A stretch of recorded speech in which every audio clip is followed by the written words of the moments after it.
do, but in the middle of a fight and fire before the first Saturday went to was joined by the same step-up Bagel Former. The first time that Bagel Camden in since 2014.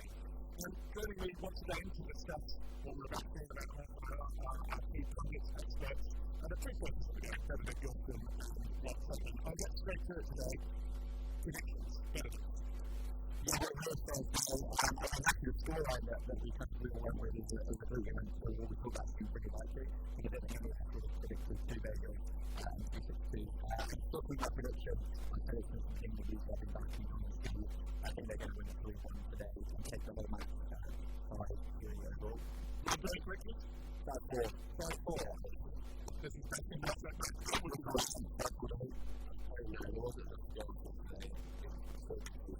Well, we'll get back to what happened yesterday and all the highlights from Harry's play as well, very shortly. As we have done on every day, I want to give you a bit of insight into tactics and totals. Henry and Emma Bradley talking about how in doubles it's important to defend the target. Welcome back to the Radley College tennis court for the final episode in our series on doubles, tactics and skills. I'm joined for the last time by the professional from the Oratory School, Henry Henman. Today, Henry, we are in your favourite position on the doubles court, playing up at the galleries. What is some of the biggest misconceptions about this position? So the biggest misconception about this position is that the player that's covering these galleries is just chucked up there to defend chasers. Now, I know it's my favourite position, I'm not going to give it that kind of reputation. The player up here gets the biggest chance to be aggressive during that point. Any loose balls towards the middle of this court, this player can attack the timbre, attack winning galleries, and just force out a lot of mistakes out of their opponents. So let's talk positioning. Firstly, your positioning relative to the side wall.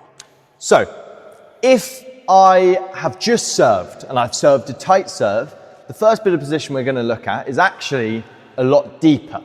So if I've just served a railroad, for example, and I'm expecting a force as the response, I'm going to set myself around 3 and 4. And I'm going to just cover this backhand side of the dead-on for my partner. They can then cover that main wall and the forehand side of the dead-on. Once we get into the point and the ball moves from being so tight after the serve to a little bit wider, I'm going to come up to around a yard worse than last gallery, or Radley have chase 8. I'm going to be a little bit more central than most would expect. I'm not covering the galleries here. I'm able to cover last gallery and portions of second gallery, but really, by positioning myself here, I'm just covering my partner's backhand side. So one of the things you see a lot in the amateur game is a lot of people feel the pressure to be tight to the wall and pushing up into second gallery almost a yard better than the door. Yes. What's wrong with that? So there you can be picked off. You're a sitting duck and your opponent can really force out both racket errors, but also they can force out errors at the guy at the back because they have to do so much more work as neither their forehand nor backhand sides are completely covered.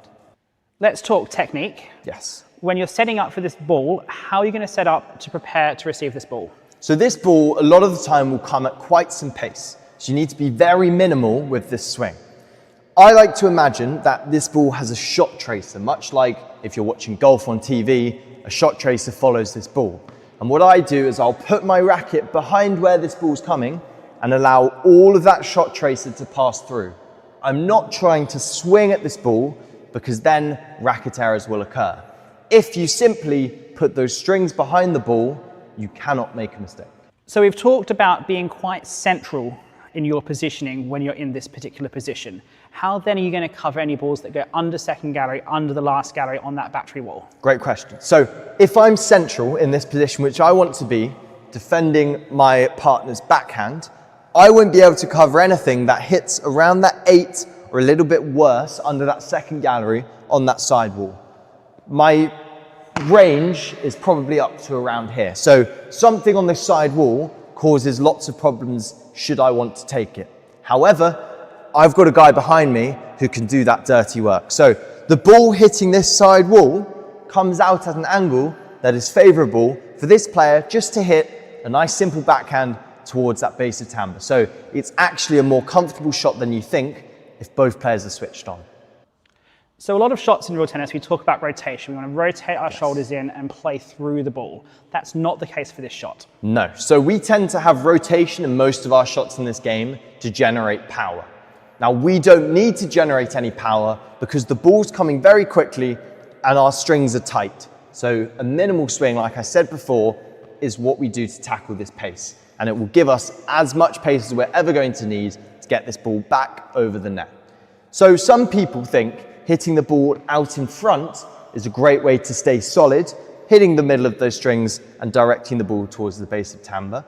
Others argue you can hit that ball a little bit deeper and it's potentially even more solid, provided your strings are angled towards your target to hit that ball back. Now, I think it's a lot of the time down to feel and comfort, so I'd recommend just give both a try and see what works for you. What are we going to do about directing our shots? Where are we looking to hit a good shot here? So most of the time we'll look towards the base of timber. And the reason for that is your opponent will typically still be back by the grill if the ball had previously come from your forehand player back in this side. They won't have time to then come forwards once hitting this ball towards you, so that timber channel becomes open and very effective. Have they come forwards, then a ball down the middle also becomes available, and that's a slightly underused shot that's really effective. Well, hopefully that will prove useful for you next time you're out here on a doubles court.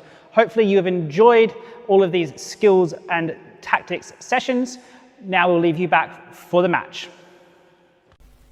Thanks, Henry and Ben, and thanks for all your advice during the course of this week. I'm sure people will be watching those things back. But let's talk about yesterday's play. I've already mentioned the scores, 6-love, 2-6, 2-6, 6-love.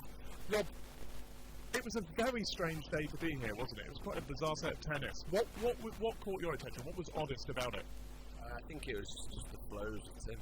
He said it in his interview before the match, saying this match depends on me, and it absolutely did yesterday, because that first set, I mean, the guys watching at home thinking, what on earth is going on? This is the final of the World Championship, and he's missing very regulation balls. Steve pushing back and down the line, and Tim basically spraying it. Kind of hard to watch, but then he really got it together, sets 2 and 3. Then in set 4, once Steve was serving to Tim again, he had him in all sorts of trouble. So, yeah, a lot's going to depend on Tim again in day 2. And Benedict, we saw both teams electing to give up the end of the set to keep the service end and be able to control who serves to who. Why is that so important in this particular match? Yeah, John and Steve chose to receive at the beginning in doubles. You know, you get to choose who's lining up against who's receiving whose serve, and clearly having the right serve into left into right combo is what's favouring John and Steve at the moment. That's Steve serving to Tim. Really. Tim, and then when that switched around, Cam and Tim, by throwing that 6th game, they got to switch it around for the second set, really swung the momentum. Then John and Steve did it the other way, and then right at the end. But then it didn't switch the momentum again. Didn't lose momentum. They managed to Cam and Tim managed to win with that setup. So it's very much not the case that it's a guaranteed win. You know, this is not a case where defines the set. Clearly, these guys can win either way, but there's clearly a benefit there looking just at number set 1 and what the setup was. So Cam and Tim throwing again that 6th game of the 4th set yesterday. So they get the choice today. So I think we're going to see lefty, lefty, righty, righty to start with today. Yep. And we'll see what happens in the 6th and 7th sets if we get them. Well, let's remind ourselves what happened yesterday, and let's go and see a highlight of that quick first set.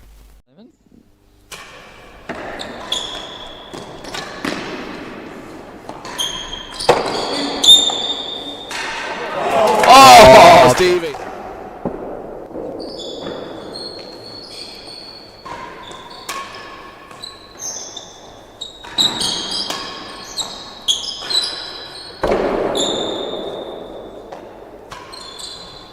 No! You see there, John backhand volley that.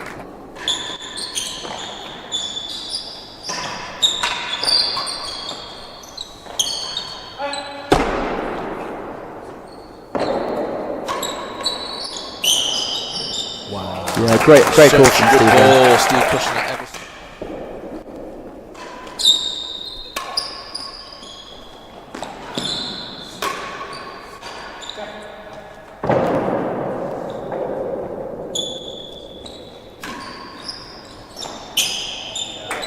again, just a bit of extra bounce into that corner as well. That's reactive. It's just popped up about another extra 2 yards.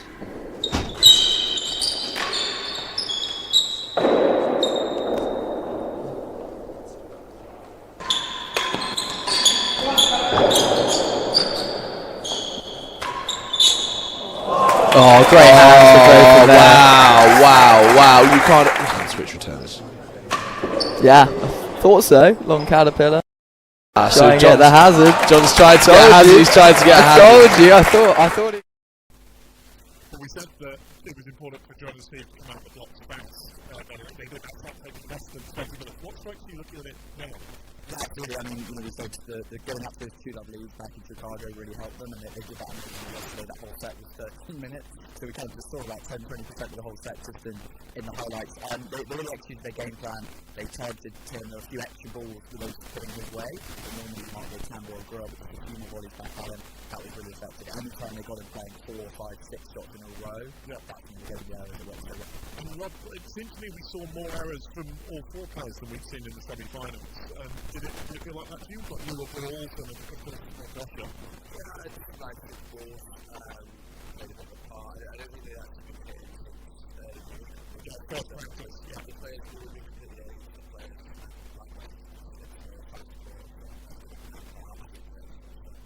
That was good to be kind of close to the finish line. But now I think we're second step. Well, we got that later on, so at the end of that first set, we had to change our service to practice it second. And in the galleries, people were whether they were about to see something happen with the John and Steve would push on, or whether they'd get caught by Cam and John. And it was the second set that really told the story of yesterday's game. So let's take a look now at the highlights from that second set. Right at the beginning. His mind. There was some confusion. Presumably they wanted to swap over, and they've in fact done that. So it's now Lumley to Chisholm. Will that bring a change in fortune? Losing a 5-all battle. Here we go. Juice in the second game of the second set.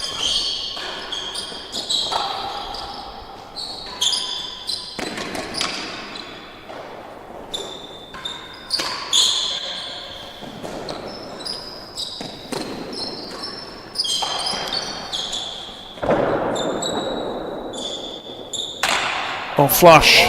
No Wins way. it. Beats No. better than 2.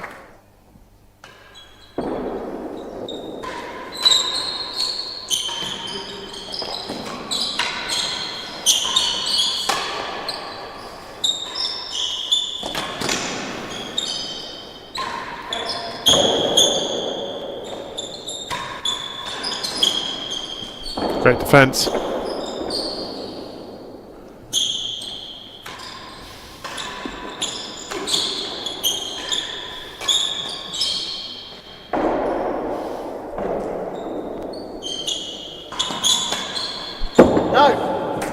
Wrong side.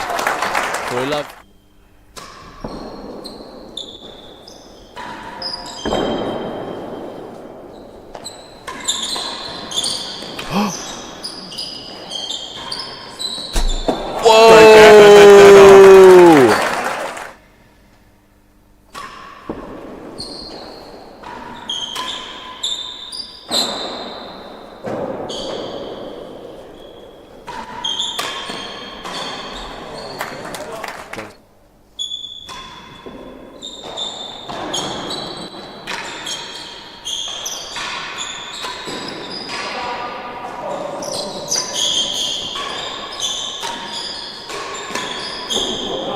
Oh, nearly the winning gallery. Hazard second. Cam throws his racket.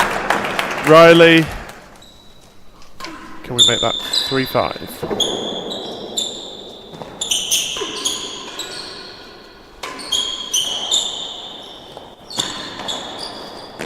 Peppering the timbre. Is it over? We've got Hazard second we're playing here.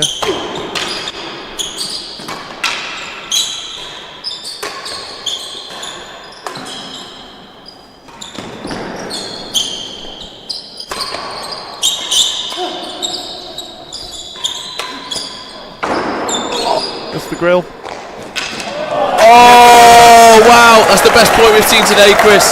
That is the best point we've seen today. Unbelievable from Virgona up there. Sets that we'll see today, the first 4 of up to 9. Here we go. Camden serving for the set. Steve chooses to hand him the set. Keep the receiver's end. So that took us to 1 set all, still within the first hour of the match. Rob, there were some early turning points there that were much closer than perhaps we'd remembered. Yeah, we just spoke about how it was 40-15 that first game to join Steve, see that great growth from Steve, and then just before things changed one, this guy started turning it back and out flush, and then eventually Tim and Cam have won that game on 1 love and then 3 love. So completely kind of shifted the momentum, and obviously that first set went so quickly, that momentum was basically stacked by losing the first game, so yeah, massive moment, and yeah, the set took away from it. Yeah, the Cam was particularly aggressive and on it at the end of that set, you know, hitting bills and finishing things off. He seemed to show that ability we come to know where he can just go up a level when he needs to. Yeah, absolutely. He's playing the pressure moments. You know, he wants to impose himself onto the game. That first set, you know, it's not often that kind of Cam Riviere looks like he's not really in a match, but Cam is Tim's getting plenty more balls from him because he's been targeted. But you know, managed to impose himself, managed to actually get big celebration, happy to get back to parity at 1-7. Yeah, and then there was this change of server again going into the 3rd set. So at this point in the match, we were wondering, is it the serve that's making the difference? So we could have put John and Steve to take this, or is it actually the Cam and Tim have sorted themselves out and got momentum? This 3rd set is always crucial in these matches, Rob, because it's the one that gives you a sense of pull ahead, right? It felt like it was remembered yesterday. It definitely felt like a crucial moment. I think Tim and Cam were playing superb tennis in the 2nd and the 3rd. I think the final set was probably the most important thing in these World Championship days. Yeah. For momentum taking it into today, but I mean the 3rd set, great tennis. Well, let's have a look at that 3rd set now. So going into this, we're 1 set all. It's 6 love, 2 6, and here are the highlights of that 3rd spectacular set.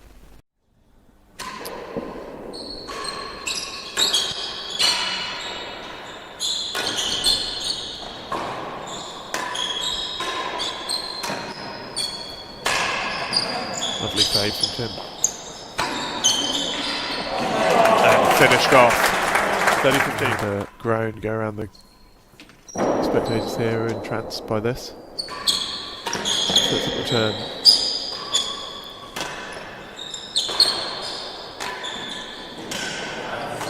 Oh, beautiful hands on the floor from about chase the door. Okay. Chisholm to Virgona.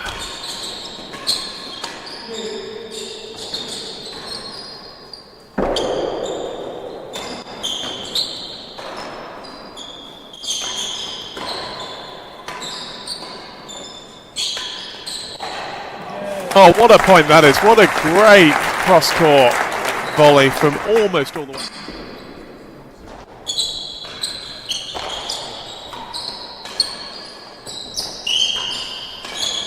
Dug out. Returned.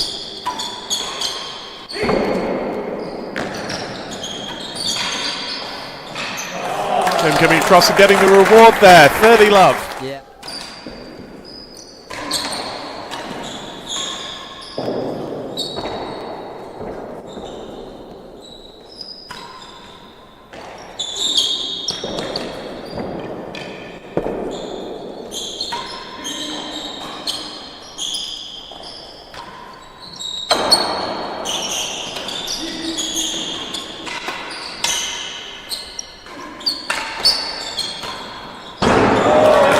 The grill from Cam could take the 4th game of this 3rd set. Time.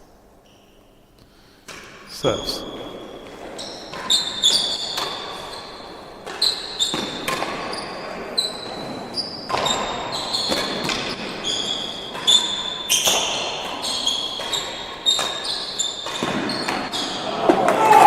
Oh, what a rally. Pressure applied.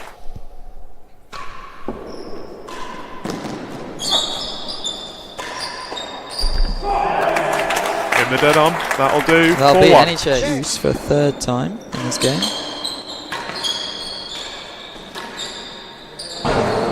Oh, The grill. beautiful. Fist bump. Serving for this game.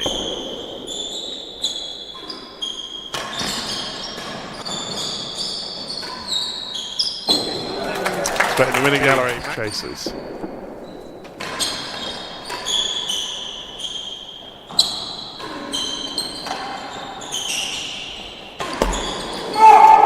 Chase the line.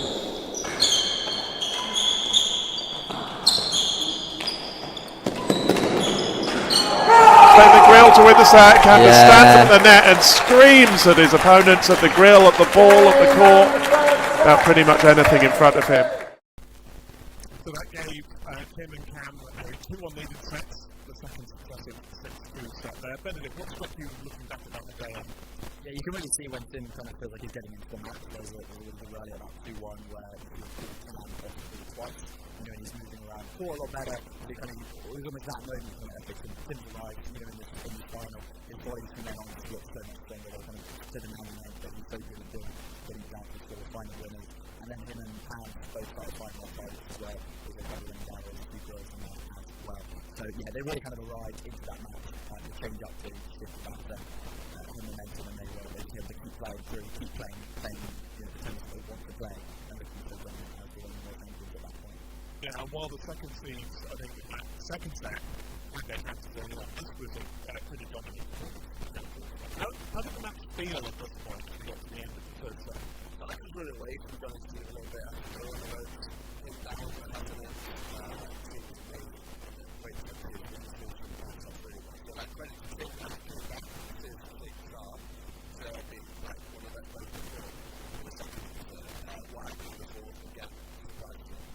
Yeah, more surprising than the first set, do you think? Yeah, for me, for sure, because the first set you kind of put down to the early new ball, just close back and the fourth set went completely against all the momentum, and yeah, not sure where it came from.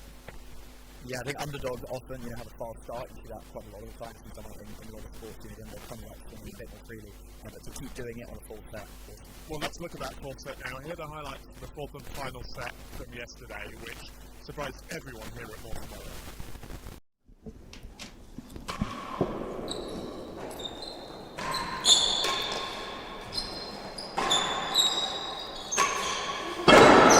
Wow. I mean, John making that look so easy. Cam's nailed a pretty good main wall.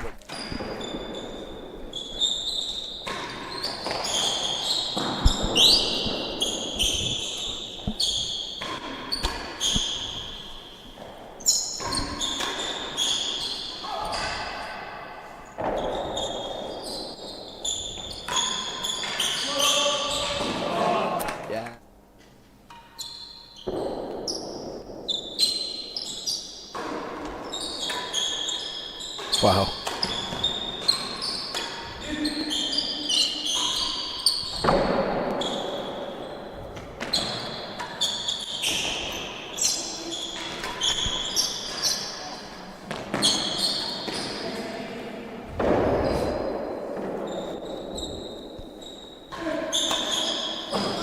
Oh, it's an amazing real point. tennis. Steve did everything there to pick.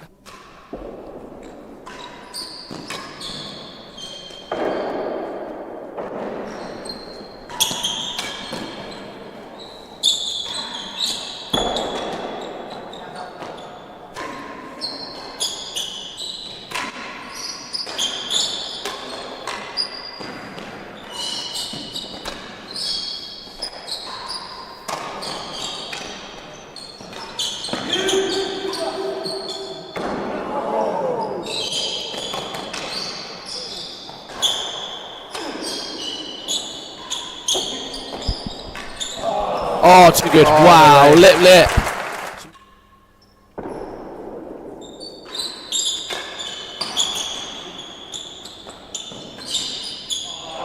Oh, yeah. Finding that open.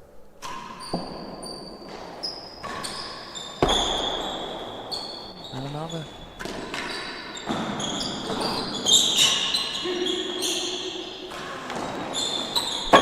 Yeah.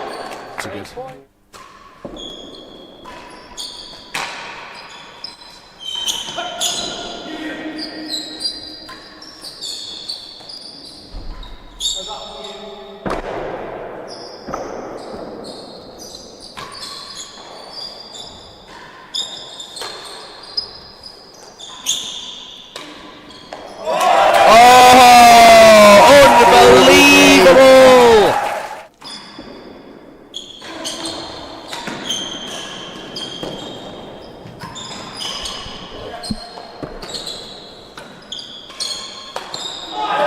Wow! John finding strings, Tim making.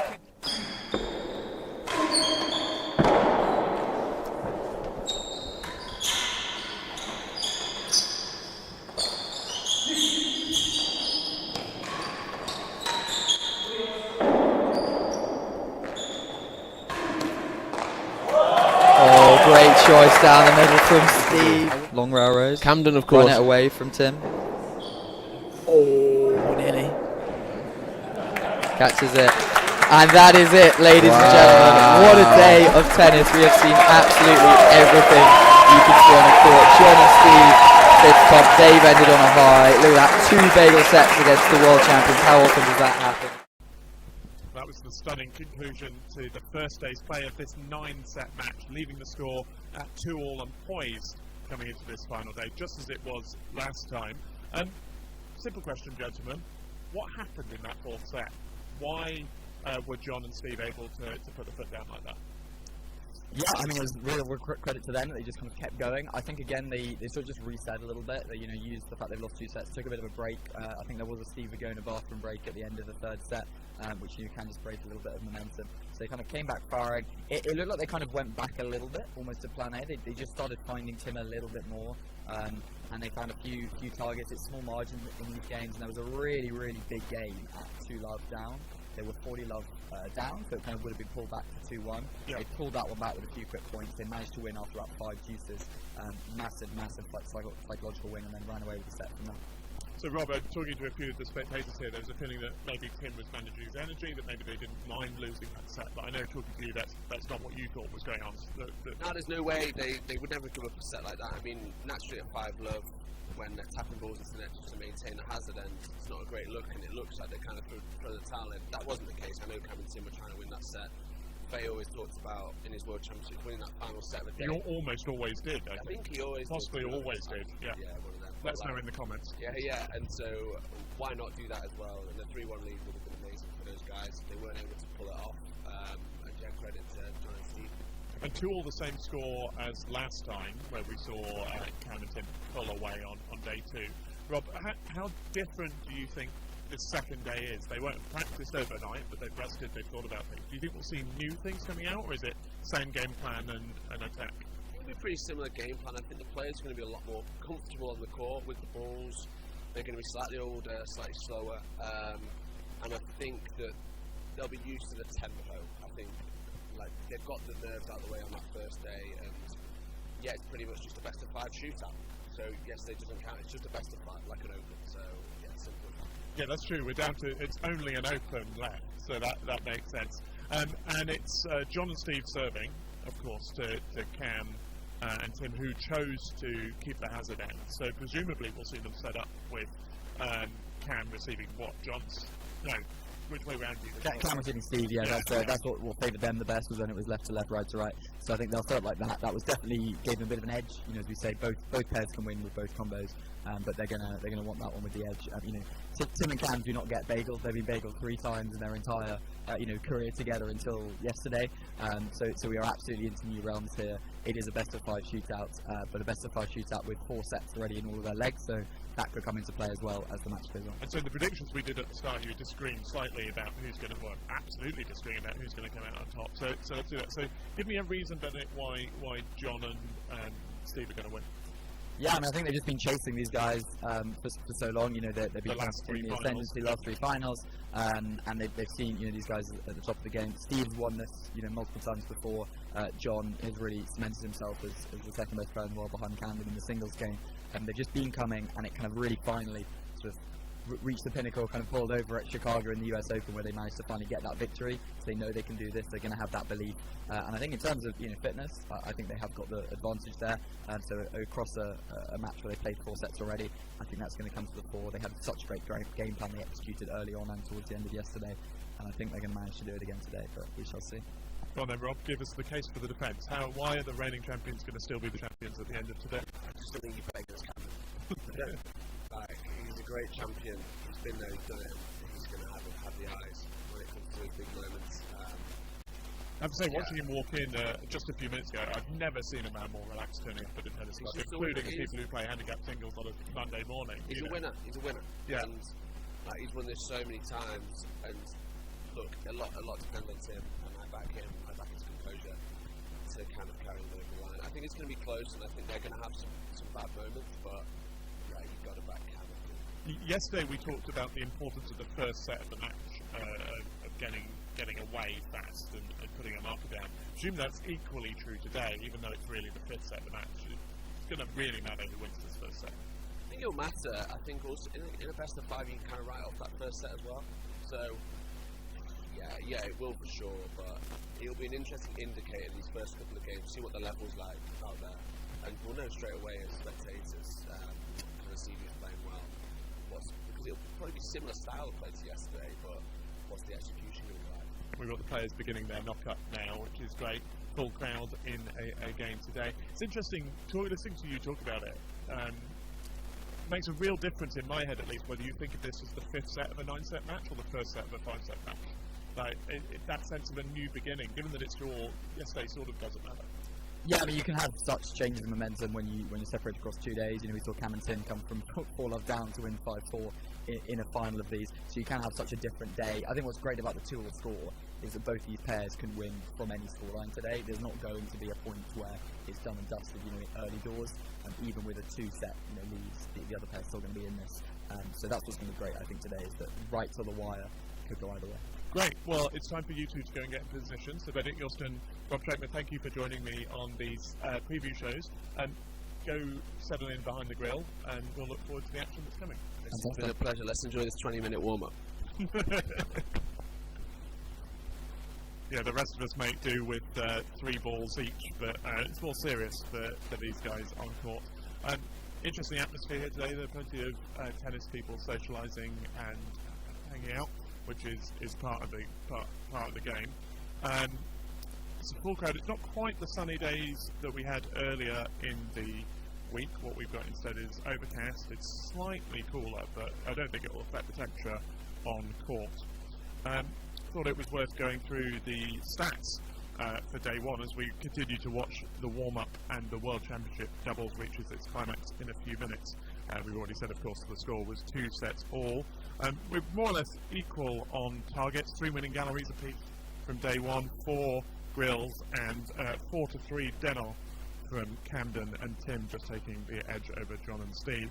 I think that the most striking statistic, though it's reflected in the scoreline as well, is the points won. So John and Steve won more or less 100 points. They won 99 points to Cam and Tim's 78. So I think what you're seeing there is both, of course, the fact they won 4 extra games. But I think you also see the efficiency with which Cam and Tim were able to win games when they were on in those middle sets.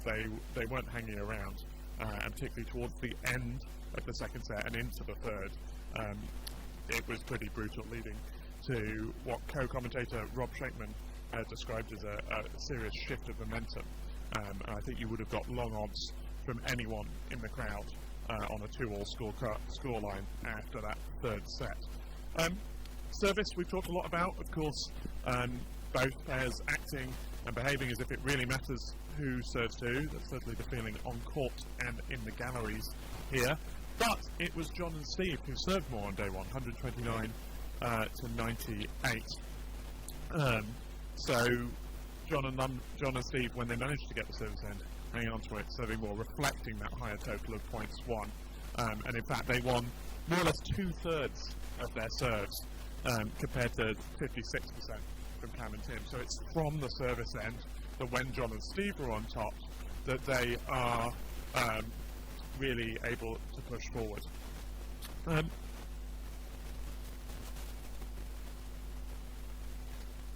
So at this point, with the players' warm-ups continuing, I will hand over to your commentators for the first set of potentially 5 sets in this 9-set match. Good afternoon, everyone. We are live for the warm-up here. John and Steve on camera. Cam and Tim at Service ends, the players are now switching ends for the final time in this World Doubles Championship in the warm-up. Camden are going to receive. Yeah, no surprises there. They very purposely setting out their stall at the end of the 4th set, putting 4 balls in a row in the net despite Steve's best efforts to try and get a hazard on the serve if he could. So Tim and Cam getting the choice of who lines up against who. All 4 players still in their tracksuits at the moment, just getting warmed up ahead of the day's play. How are they feeling now, Tim and Cam? They're under serious pressure. I mean, they're the holders, they're the favourites, and they're under the pump a little bit. Yeah, they are. I mean, we've said it's the same scoreline that they were in coming into this last time, but even so, it feels like they're just under a bit more pressure. That 4th set, as you say in particular, just not a super familiar situation for them to be in, to be put under that much pressure. And 2 bagels in a day, that's literally something that's never happened to them before. So new ground, brave new world that they find themselves in, as we have a look at the record that does show that they have been in plenty of situations in finals before and come out on top in pretty much every single one of them. Tim on the screen now. Again, at what is going through his head, he'll probably have been able to put that first set of yesterday behind him after a great performance in sets 2 and 3. Yeah, you can't keep a top player like Tim down for long. I back him to start a bit quicker today.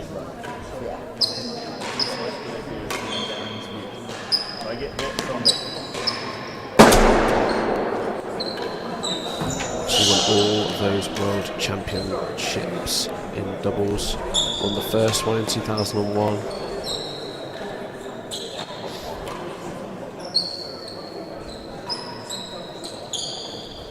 Tournament history, look at all those wins. What a comeback at Preston Glass, winning all 5 sets on that final day. Quite a convincing margin as well, all 6-3 or better.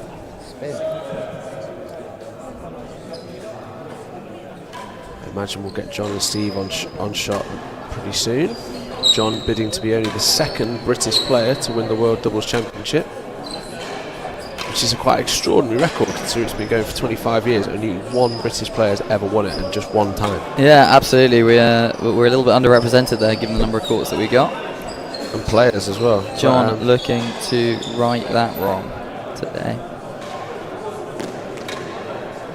So yeah, completed his clean sweep of the Open doubles titles with his US Open victory this year. Missing out on the last British Open, I think, there, which he did also triumph in 2025 with Mr. Vaughan Hamilton, which is a pretty epic display of his prowess as a doubles player. Stevie on court, on camera now, age 47.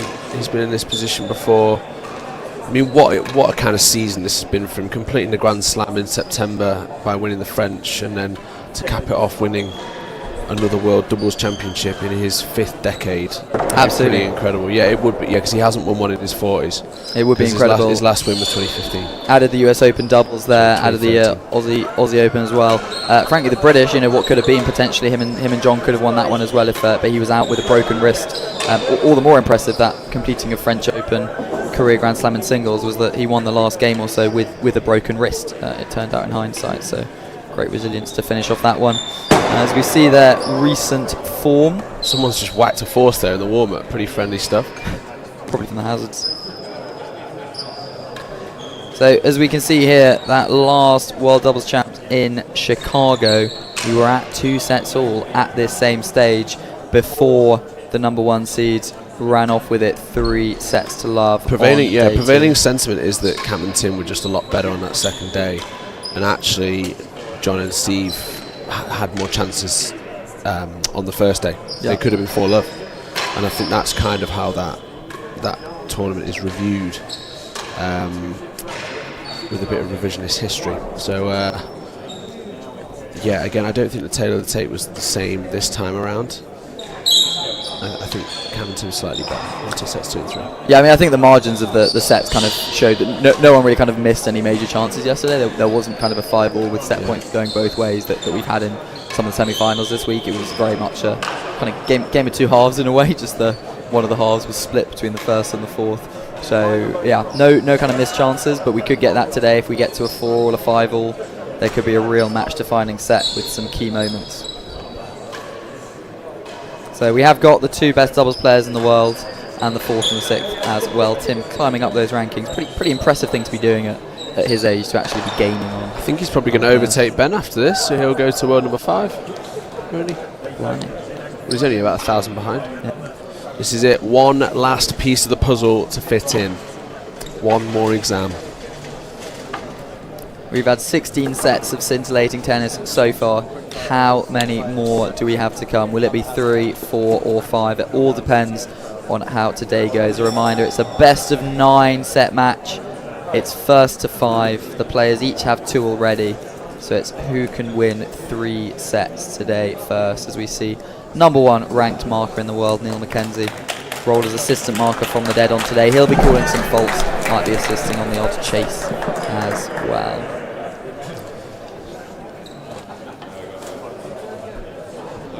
Darren's week of work is nearly complete. He will need to lie down after this. Yeah, he's having a big nap tonight.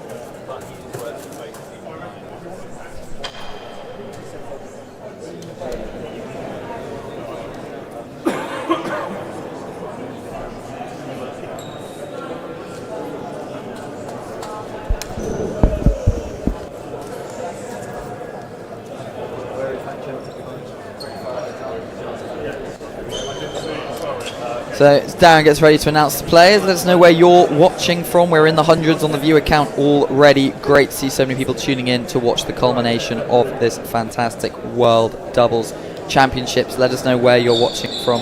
What are your predictions? Do you think we've got them right in the pre-match show, or are we wildly off target? Who are you backing to win? I reckon who's going to win this? Plenty of people set? watching in America, I reckon. Good time of day, Sunday. Absolutely. I reckon some Aussies have got up as well, just motivated as well. They've already taken this kind of photo, but it was in front of the Pragnell sign. They did it yesterday.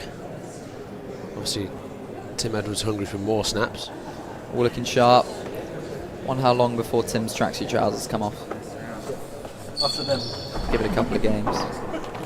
Darren actually in tracksuit trousers today, so not quite as warm as it was yesterday when he was in shorts. It's a good spot. I reckon it'll warm up with the crowd in the room there. Yeah. Max Truman, once again, just making sure his visa's nice and secure. Shouting, come on the Yanks. Welcome to Baltimore Tennis Court Club for day 2 of this World Championship Doubles 2026. The score stands at 2 sets all in its first to 5 sets. Introducing the players at the Hazard end, we have the current defending champions Tim Chisholm and Camden Riviere.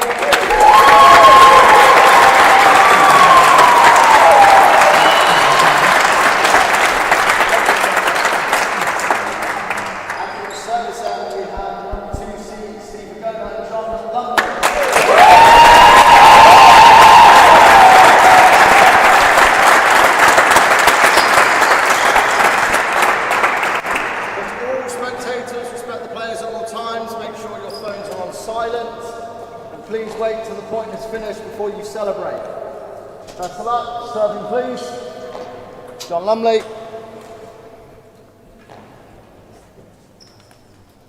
Receiving Tim Chisholm. Love all. It is righty to righty. John to Tim.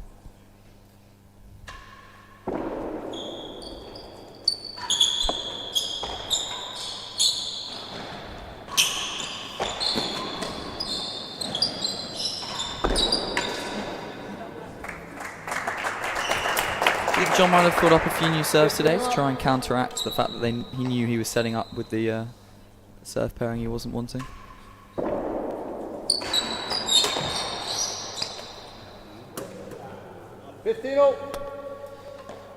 Not sure.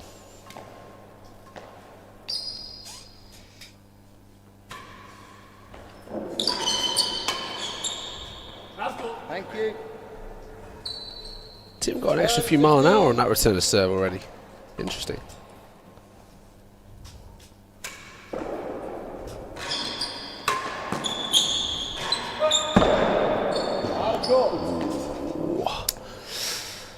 Seeing John setting out with the demi PK, switch to the railroad after Tim fired one back, as you say, with a fair bit of heat.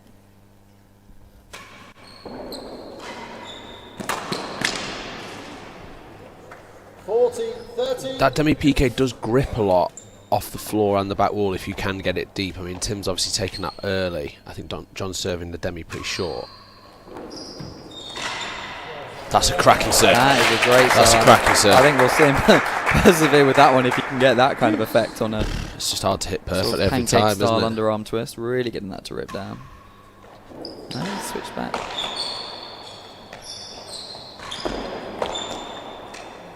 Yeah, worth leaving that, I think, for John. Cam's scary when he turns there on that forehand. I've got no idea where he's hitting it.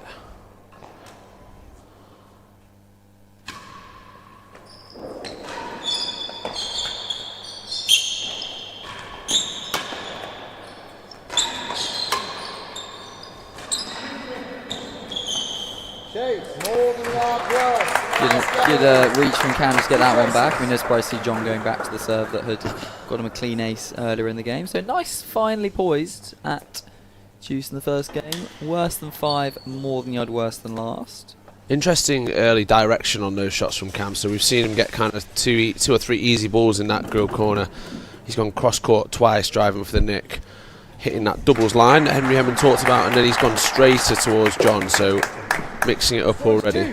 I think you're right about Tim just hitting through a few returns a bit more. Perhaps that's his idea of getting into the game quickly.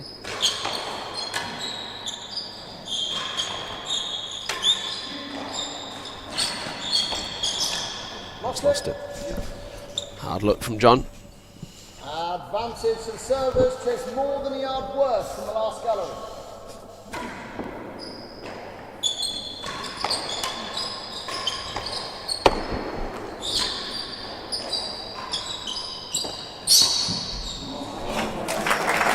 And that is exactly what John and Steve would have been hoping to see early on in this set. Tim just not quite moving smoothly, making a mistake, and we are back to Juice.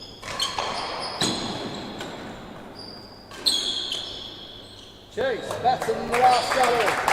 Good composure from Steve. Yeah, kept it short, not onto Tim's volley. Because that's what happens when it's on his volley. You can miss a couple of balls earlier and then fire a beautiful winner off the timbre. So Nice a serve. intriguing first game we have here. The players just feeling their way into this match. Jane Taylor is currently watching. Hi guys from Petworth. Looking forward to a scintillating finale and some cracking commentary. I think she'll probably get one of those, if not Advantage both. receivers. Chase is better than the last gallery. Be last for the first game.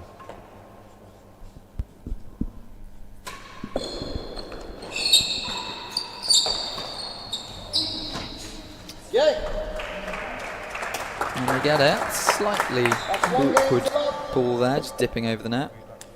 First blood to the number 1 seeds. They retake the lead in this match.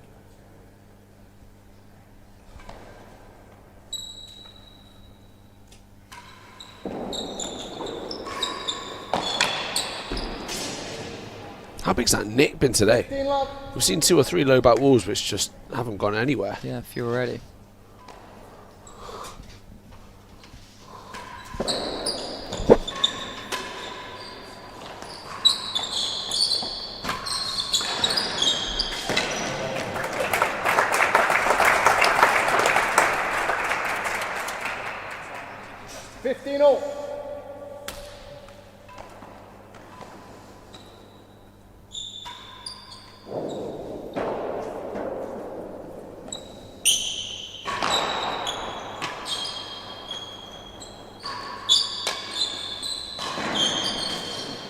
Interesting choice from Camden there, going for the short burst. Probably trying to get a chase. Thinking Steve would have held back, but Steve more than equal to it. Chance missed. Steve really mixing up his serve. I think he's served 4 or 5 different things already.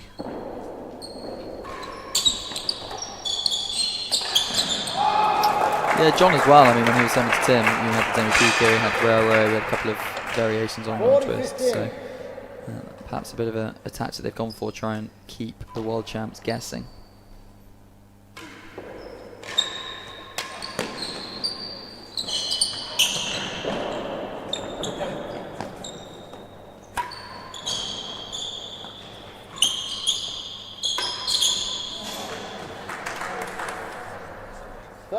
Steve's turn for a bit of an uncharacteristic error, just seemed not quite know whether to go forwards or back to that ball. Puts it in the net, but still a game point for 1-all.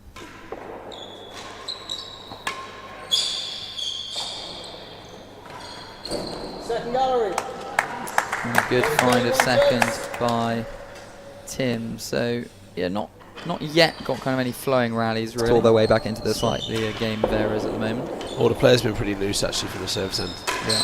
Not really seen those sort of 3, 4, 5 shot exchanges where John's pumping tambers, hitting balls towards the grill. I think he's been quite kind of loose. Penthouses, balls on the back wall. I mean, I think it's probably a problem with doubles. Generally at this level, I think the players take a couple of days to get warmed up. Yeah, you see there Steve diving forwards and just finding the net, whereas when he's in full flow, that one finds basic timbre.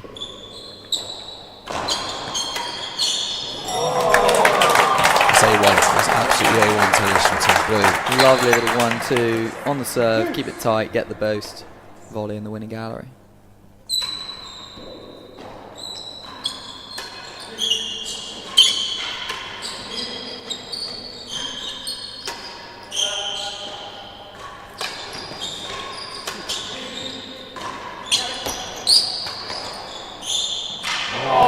There we go, that's the kind of tennis we're looking for. Beautiful hands from all players volleying around the court, and Cam, smart. Wrong foot Steve with the fat boast. Gets the angle, gets the point. Chance for 2-love.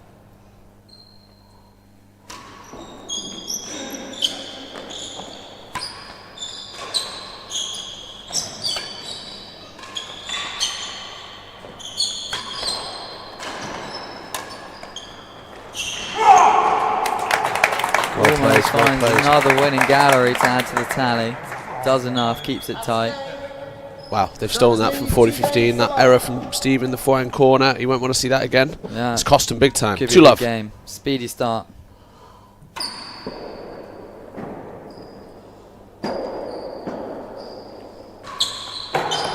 Second gallery.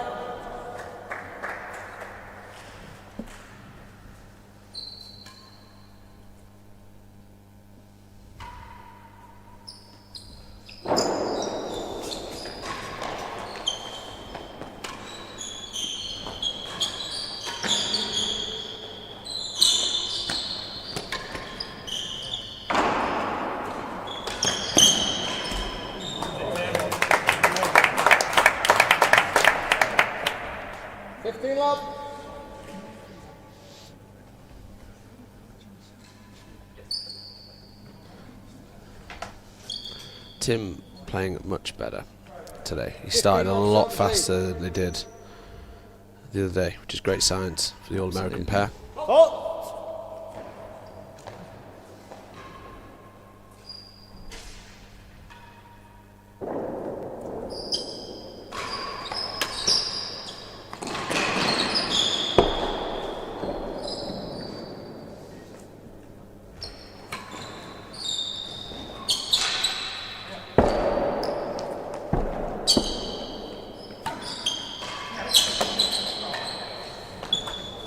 Tim getting in Camden's way there. I think he should have backed himself to play that himself. He was in position, more than good enough to hit a good shot. Chance for 2-love.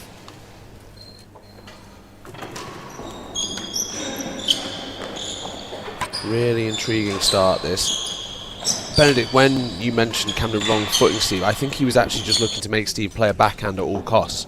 Yeah. And you see him on the game point, he's gone wider to force Steve to hit a backhand.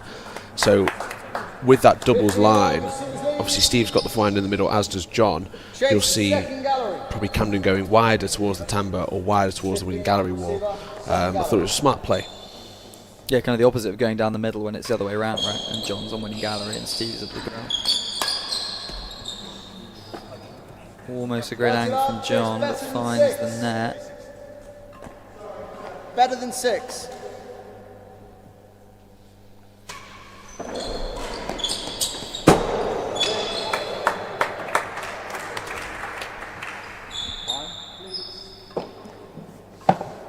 Beautiful dead on there.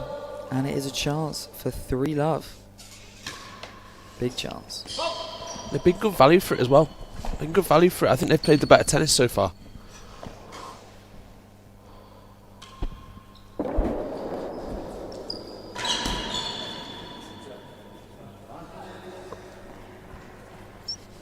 Probably wasn't quite there for Tim. John and Steve would love to turn this game around from 40 love down.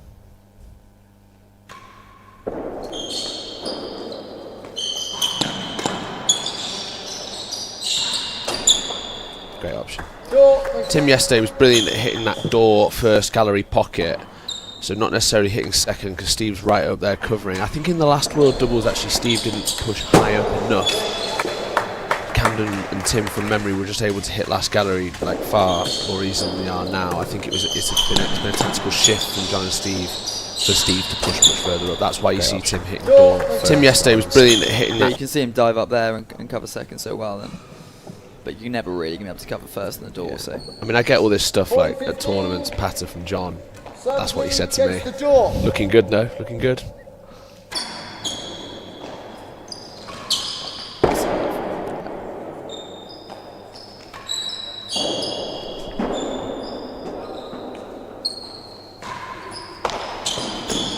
Done it. Great option. Amazing that, right? Penthouse. It's on Camden's backhand. A hard ball to find the galleries on because he's got to wrap all the way around it. If that's on his forehand, I think he finishes that 8 out of 10. What a steal this could be. Yeah, we said what they'd love a to turn it steal. around from 40 love. It was a huge game in the last set yesterday. They were 40 love down and big psychological win. Wow. They'd love to do it again here. Too good. Dead timbre. Advantage.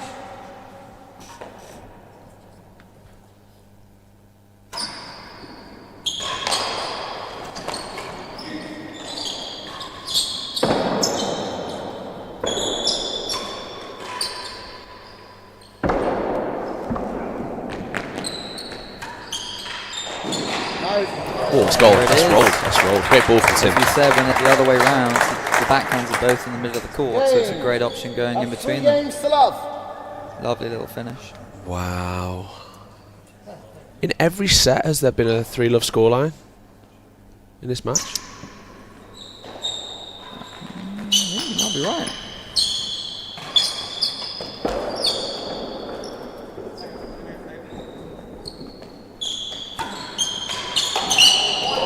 That is an outstanding pitch from Steve. That's hit sidewall first, guys, for those of you watching at home. 15 love. He's taken that on the half volley.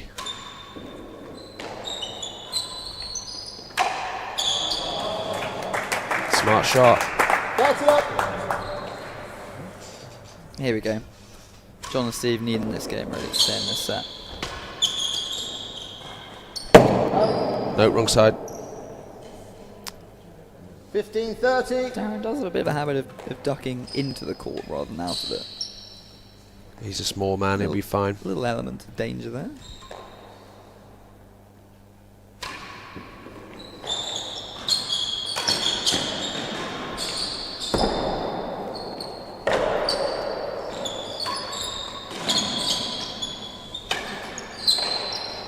Great line from Cam. Brilliant. I always favour that ball just on your right leg, that line, because then if they leave it, it's going to roll out straight, whereas if you go wider, it kind of brings the timbre and sidewall into play.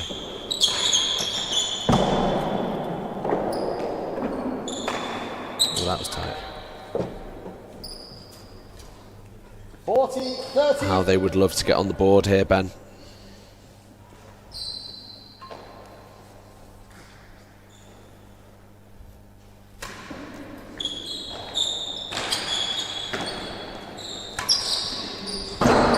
Ooh, How's he finding grills from there? How's he snuck that past the timbre?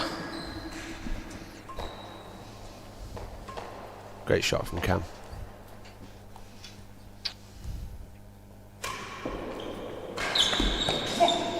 Serve as well. Serving to Steve's backhand volley has got to be the play. Can stop him turning, takes out a major weapon.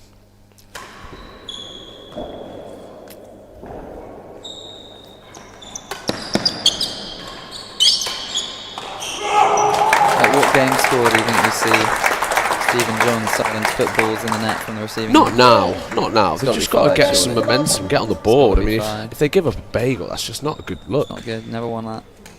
But at the same time, in a best of 5, you can kind of afford to lose that first, but lose it, not bin it.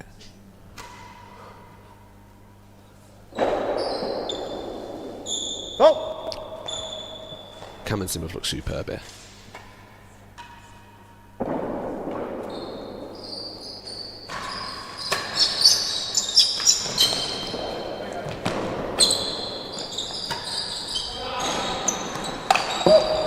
Oh wow, he's ripped that on his backhand, John. Not sure Cam was expecting that.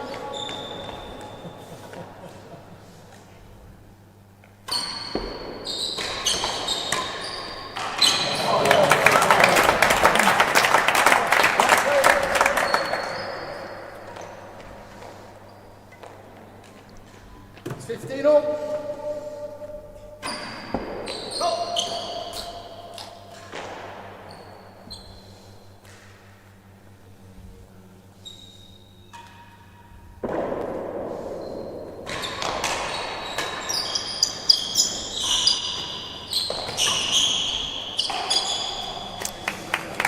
Rapid error from Steve, and the world champs are racing towards this first set here.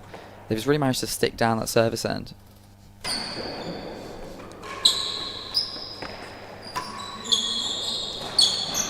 Great get. 40-15. Not often you see John having to try and flick one-handed. Usually stepping into that with both hands on his backhand.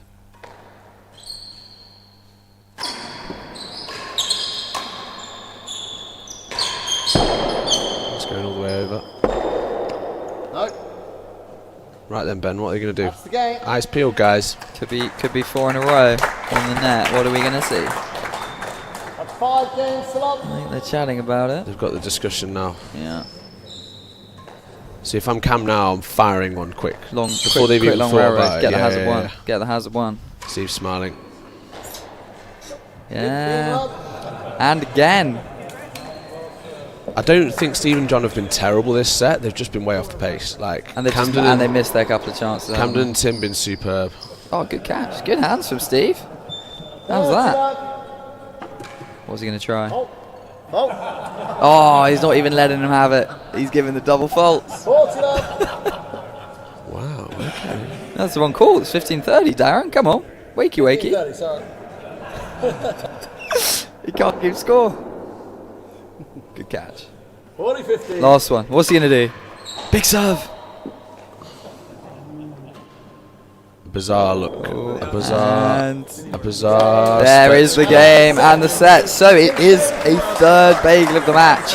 This one going the other way. So a real tactical decision at the end there. So just for anyone confused at home, John and Steve wanting to lose the set from the receiving end. They get to choose who now receives who for the second set. So they will likely switch around the receivers. They'll want right to left, left to right. So they'll want John up against Camden and Steve up against Tim. So we saw the same thing happen twice yesterday. That's what we're getting today.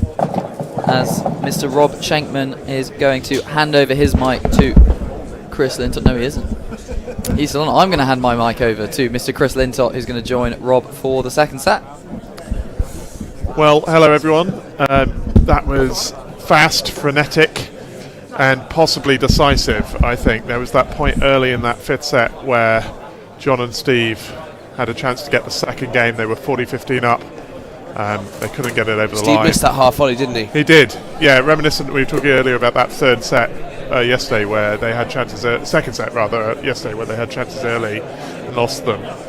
You can see there 71% serves for Camden and Tim, the opposite basically pattern to what we saw yesterday. More points served, almost double the points won. It's looking pretty one-sided in this fifth set, but we saw yesterday how quickly things can turn around. Those fast railroads from Cam and Tim, pretty effective. I think the balls are receptive to a railroad now. The newer balls don't necessarily turn as much.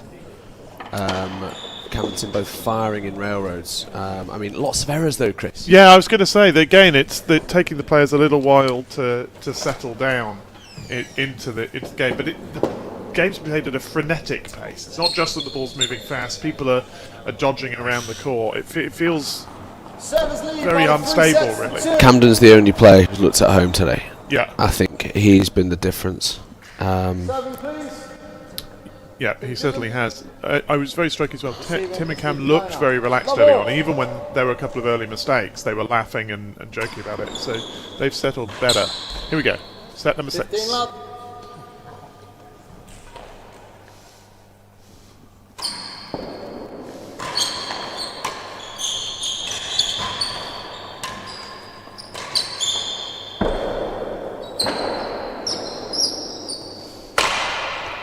So you got that? Oh, that's an unbelievable get.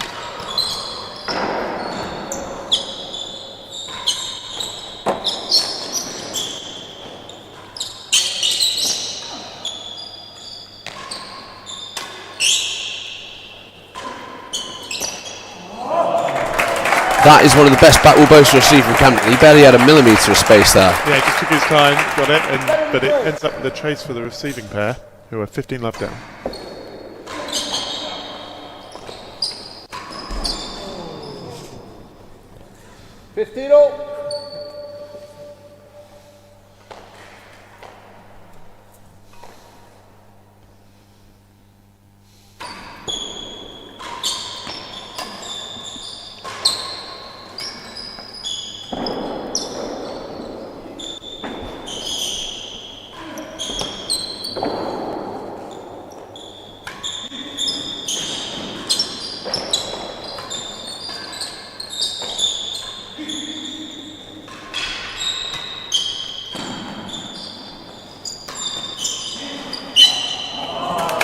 The whole court there, moving Bryn and Steve around till the gap opened up off the timber. 30-15, one chase pending. One over. Steve pumped. 30-all, one chase pending, better than 3.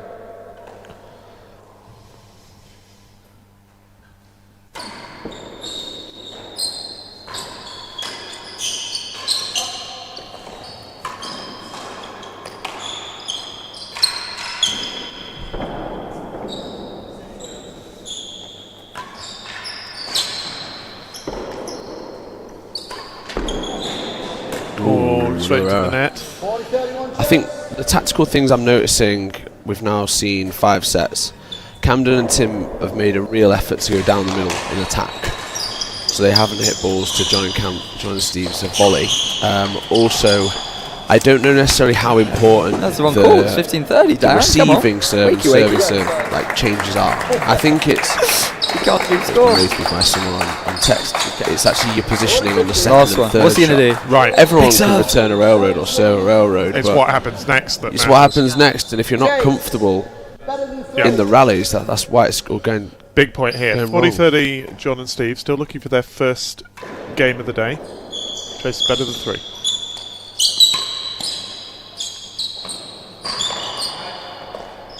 Lost it, worse than 3. Lost it.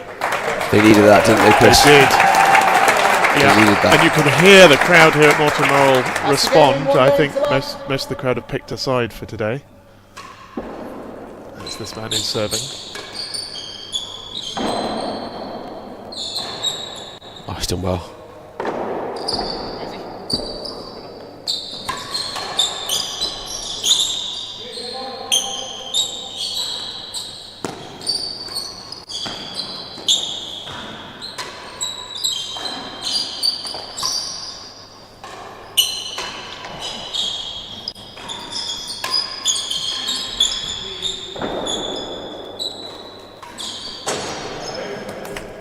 Not over, I don't think. It was Hazards. I think he was annoyed that he wasn't able to hit the width he wanted.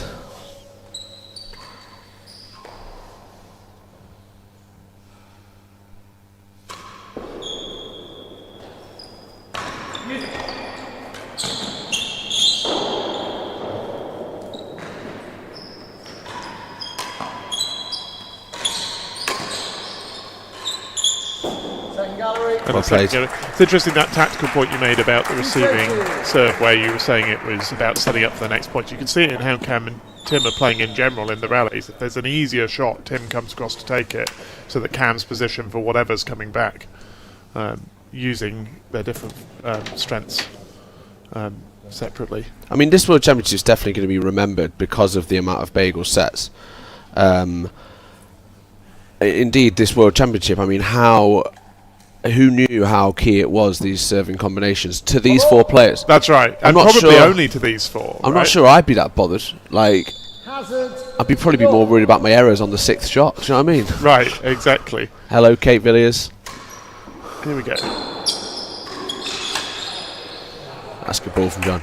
Second seeds with a slight lead in this sixth set of the match. Can they double that?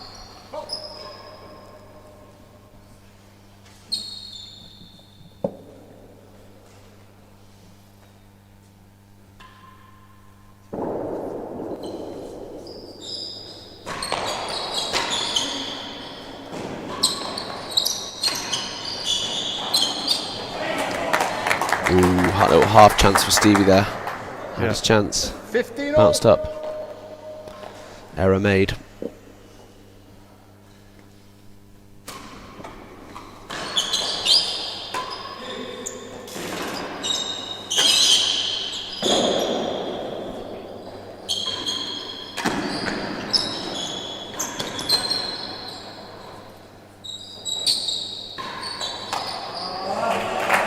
Steve just pushing John out of the way there. Yeah. You'll notice with Cam and Tim, they actually alternate who takes those kind of shots to present a different angle. Steve very much being the team captain. Yeah. And the more aggressive of the two. Has a chase, Nice works shot. in the second gallery. That's well out from Tim. So 30-15 to John and Steve, with a chase pending to get down the service end.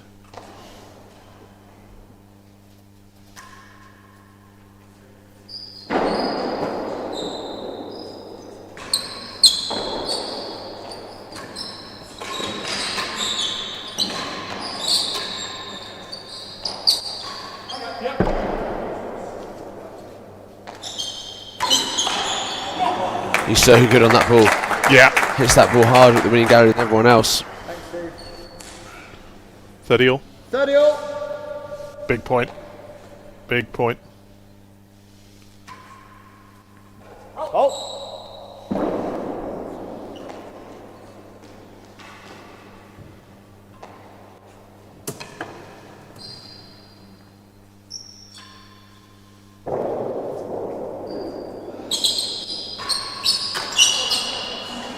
Oh, error from Tim. We've got a question in the chat. Please rate the real tennis IQ of each player and combined as a team. What's your IQ, Chris? Because I reckon you. My real tennis no, your like IQ in general. I have no idea what my IQ is. My real tennis IQ is lower than my handicap, I can tell you that. For these, I reckon we're talking 100 out of 100 for all 4 of them. But maybe we can talk about who's doing the thinking on both teams. Is it? I mean, Yeah, that's a good point. Cam seems to be making the choices for him and Tim. That's sort of interesting. We talked about Steve and John jostling just then. Big point here, 40-30 the servers. Hazard chase though, worse than second.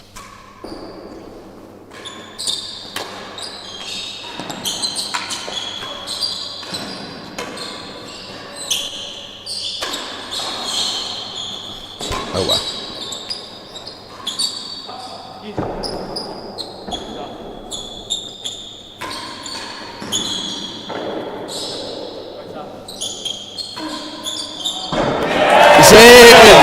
Big cheer. Wow. Applause from the dead on and even the bar. Great defence from Tim. Great defence from Tim. that was Seriously great. brave up there. That's 2 games to love. So that brings up 2-love in set 6 of this topsy-turvy championship final. Hazard, worse than 2.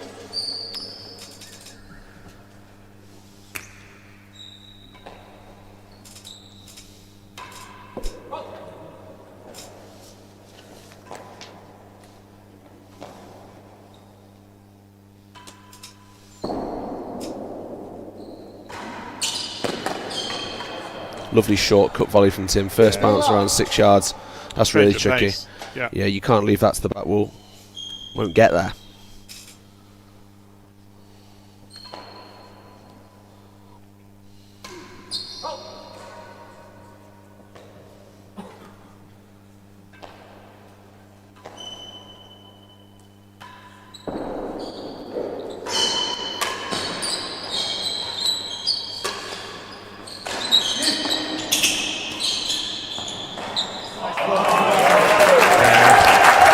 Moving up the court there and finishing the point off. 15 They seek all. to preserve their advantage. 15 each.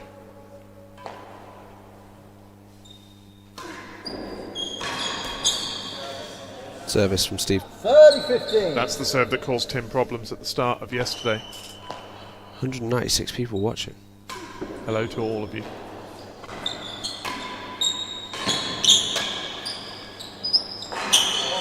Played John.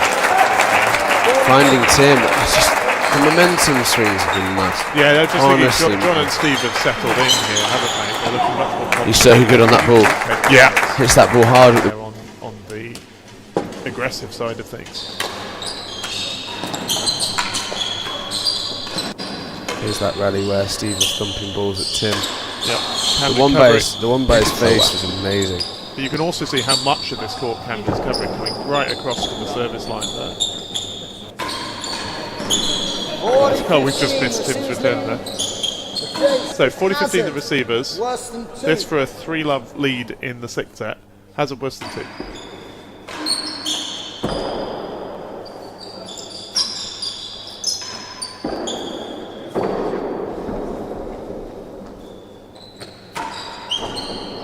Great ball from Tim. Oh. Lost it. Thought he was Point. wasn't even dialed in there. I thought it was like worse than second, but Nope, worse than 2. Lost it. So that's 3-love. Receivers lead 3 games to love. Every time John and Steve have got to 3, they've bageled the set. Let's see whether that happens here.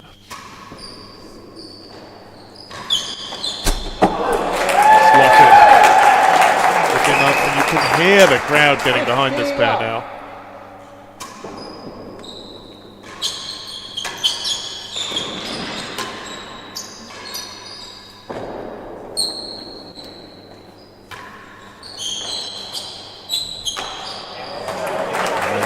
There is a good pass. Momentum has shifted.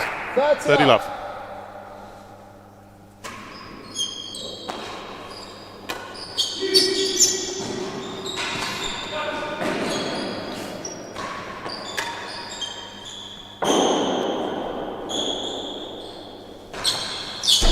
Oh, Straight in, found the gap. I think Doubles line, 40 love. Steve and John have just taken a bit off their forces. I think they were cleaning the penthouse that first set, going a bit too hard, too much adrenaline.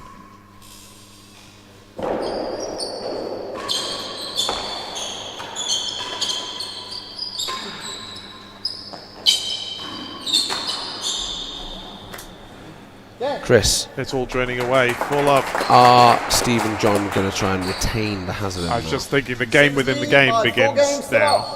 Pretty hard thing to do though, right? I think thinking about it at 4 love, there's too much else going on. Great shot by Tim. 15 love. These two will want to break this change in momentum. I mean, your perfect situation, but I mean, it's hard to win it from the hazard to outright win it. Got games in hand though. Agreed. But the servers are in control of if they leave a trace or not.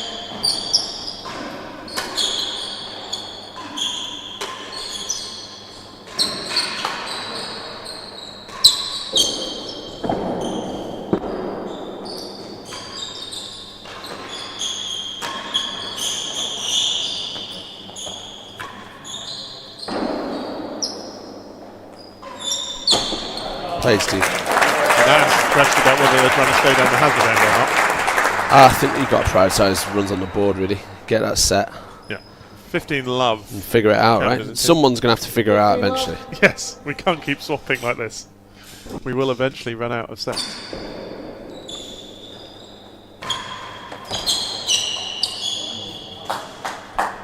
That stayed pretty wide. That came pretty wide to Tim. I thought I would have stayed straighter. Yeah, they get confused, all the players. Lefty angle. 15 each. Steve just taking a moment at the headstand. Here's the serve.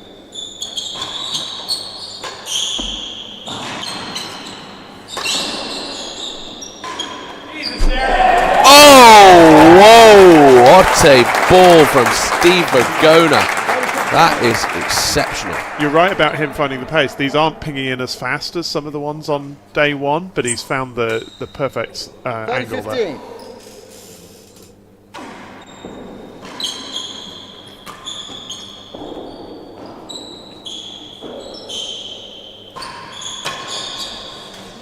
Mistake from An error Tim. from Tim.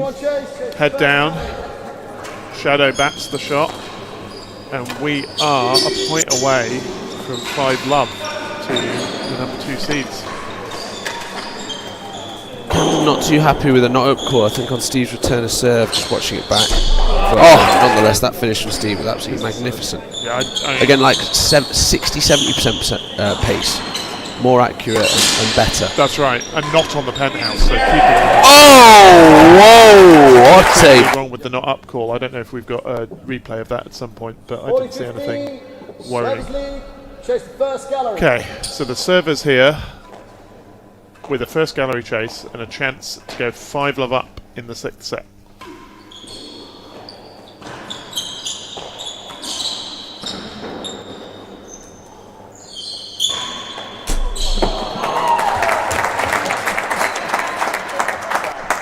Camden's got something to say about that though, and it's 30-40.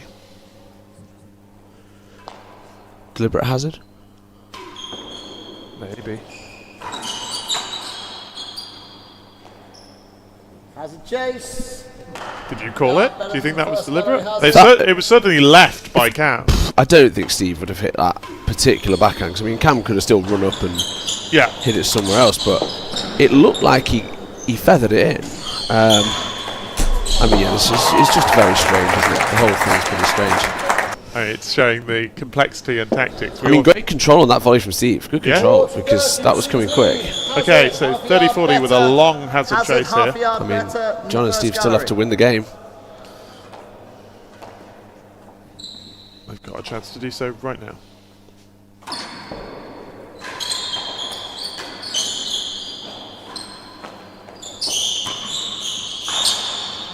And we go to Juice instead. Cam pressuring straight down the line. Bit of a glare at Tim there from Camden. I wonder if he is frustrated with how this match is going, considering how good he was in that first set. Yeah, they must have come out and thought things were going their way. Still might. Into hazard second.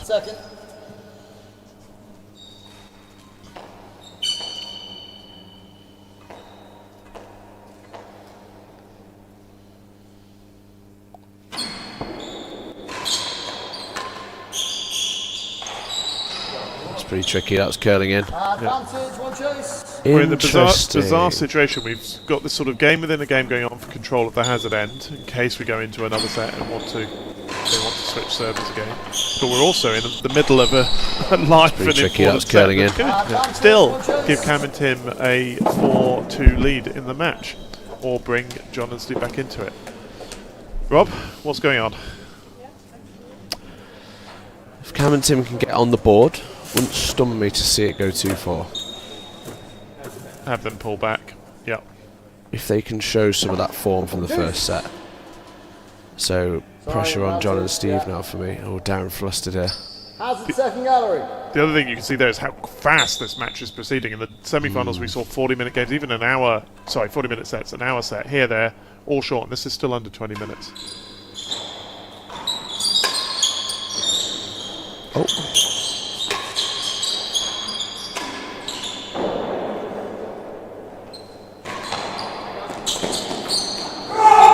Wow. That's the game to the receivers. Double nick from Cam. Great ball. I think he was going far side of the dead on. That's 1 game 1-4. to 4. Camden charged. Yeah. What can John and Steve do?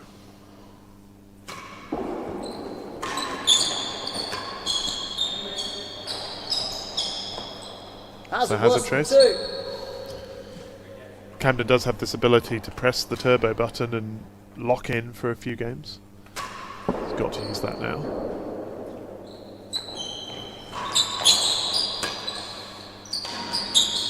Last gallery. 2 chases. 2 chases level. Chris, I think the longer John and Steve can keep Tim out there, and it's not been a very long Or game Sean, this so is still far, under 20 minutes. the better. They need to kind of take a long-term view on this and think, right, if we do win this set, which they obviously want to do, if they can put more miles in Tim's legs, like, it's been a 2-day match. He's already played 4 yesterday. Yep. Let's take it deep into the 7th, the 8th. And he played Wednesday, Thursday as well. Hazard worse than 2.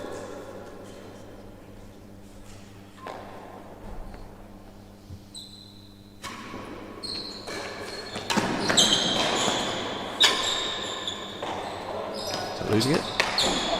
Did take the risk, but wins it. 15 from love the Steve. receivers. 15 love. Chase the last gallery. Another attackable chase.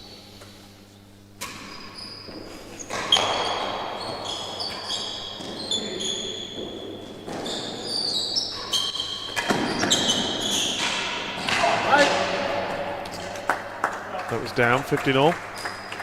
Good rest. 15 all.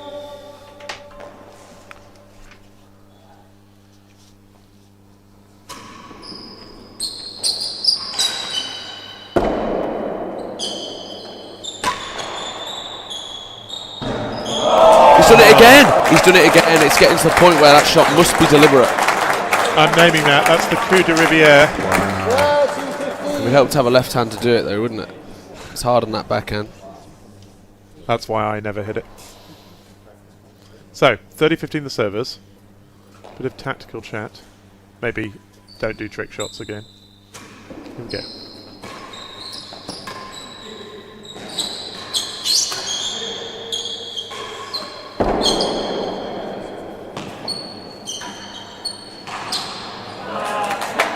Just sensing a slight loss of control for John and Steve here. We were praising them for 40-15. the control of their aggression, and we're back to balls on penthouse and just trying to use everything they've got to get over the line. What's an error? 30-40. 30-40. Every point crucial at this point.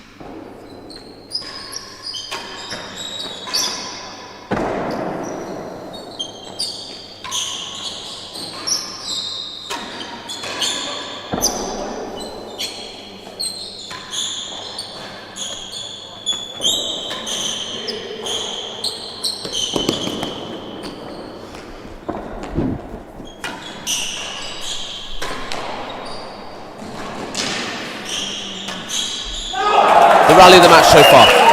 Astonishing. Amazing stuff. They get out of the corner. I think, to be honest, one of the best shots was John's half volley when Steve was up the court. He had to miss Steve and get it to a length. And Brings us to juice.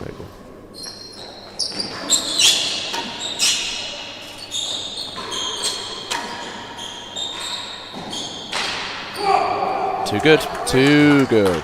That Maywell Timber can be vicious here. Comes out flush. Servers for 2-4.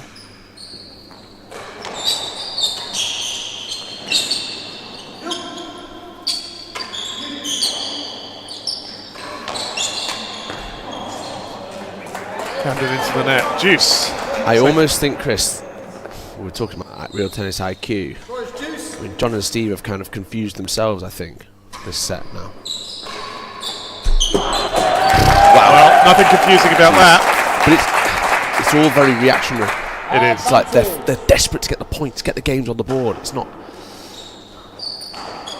I'm not so sure what the plan is, right? And they're depending on like a Lumley wonder shot there to get advantage. Yep. I mean, that's the first one he's hit all match. Now taking a moment to think, right, what's the plan? Yep. Hard in the middle of it though, especially when your head's had 5 previous sets poured into it.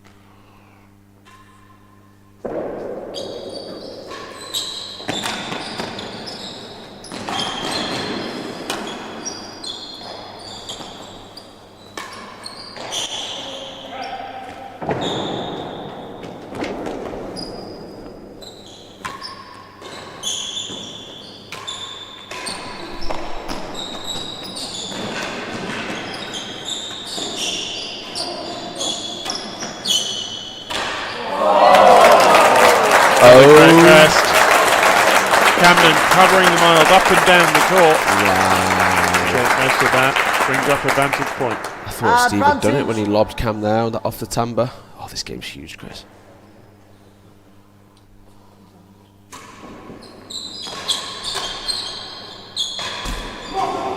And that's the game to the champions. They are now 2-4 in this third set. Third set? Sixth set. 3-4, and John and Steve are going to seriously get nervy. Because they were 4-love up.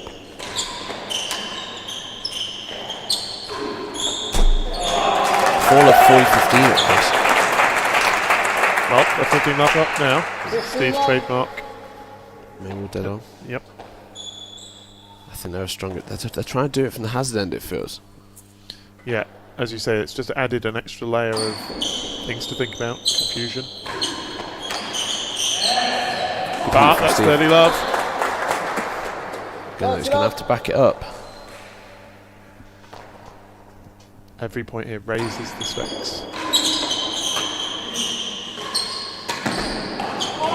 Oh, kill shot from Tim. Where did Tim come from there? Beautiful, he's done a few of those today. Wasn't even in the frame, and he's come out with the finish. 15-30. I always feel like this is the most dangerous score in real tennis with the 30-15 up. Hazard. Bednia. Hazard chase. 4-2's the most dangerous score as well. Crucial 7th. Big point.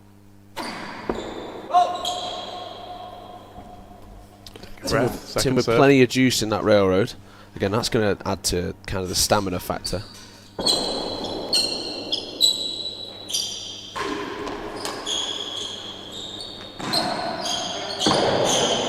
That's going to work good.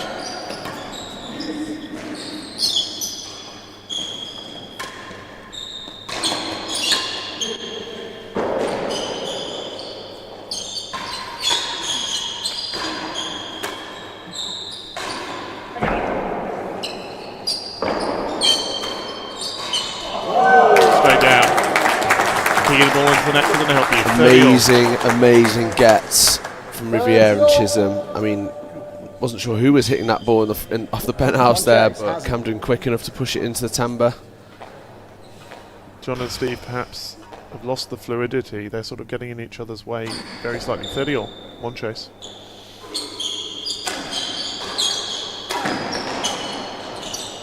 Hazard.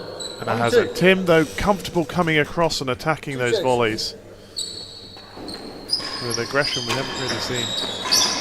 He looks strong on the ball today, Tim. Looks a lot stronger on the ball, more confident. It's great to see. I had no doubt he was going to come back after yesterday's first set. I mean, is Camden still the Superman he was? Is he going to get tired? Because he's covering a lot of ground as well. He really is. This is the point where he's back. I don't think guys at this level really get tired, to be fair. I think it's just part of the job. It's 5 sets. Maybe 5 sets. The rally of the match so far. Just an open. Could be 3. Alright, 30-all. Hazard, better than a yard. 4-2 John and Steve, who were 4-love and 40-15 up in this 6th set, but lost the first set today. 2 long chases. First one has it better than a yard.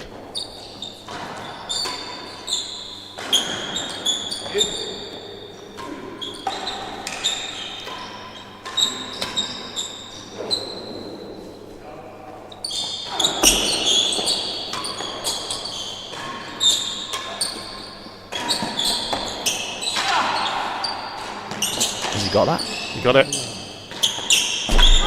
What a rally! What a rally that is! Oh, unbelievable gets. John did so well on the volley. Just not quite enough. Chisholm with the straight dead on. 1 and 2. They're going to have to do it all again. Similar chase. Pinball wizardry there. Unbelievable. Wow. I mean, Cam had to deal with a lot up in front of the timbre, and so did Steve. Steve takes a breath. Serves.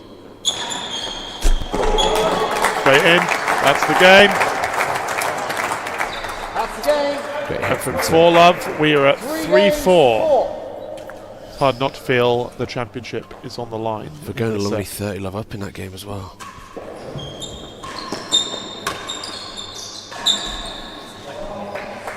love. 15 love. Will mean nothing to Camden and Tim. They're more than capable of coming back from 15 or 30 love down.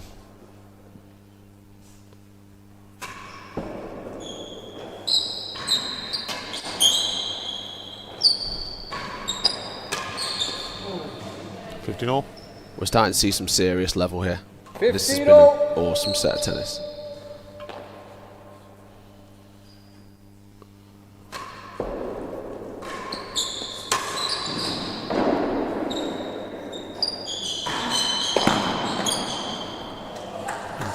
It's Tim who's trusted to get that shot. 30-15. Wins the point, 30-15. He's delivered, hasn't he? He has.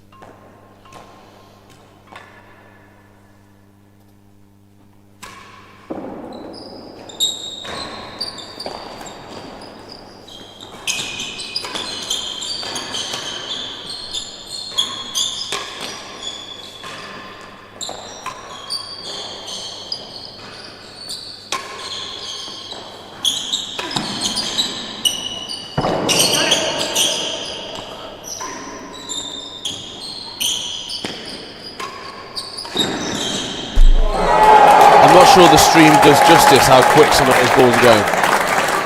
That is amazing. The third or fourth point in the last few games where we've had an amazing exchange finished by Tim Chisholm into the dead on.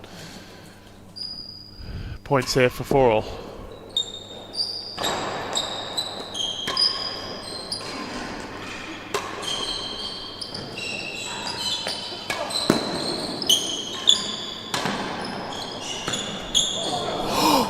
Just when you thought Camden couldn't miss. 30-40. 30-40. I mean, Camden has hardly missed a ball last 5-10 minutes. Some amazing gets into the grill. Yeah. Ever since we talked about him raising a level.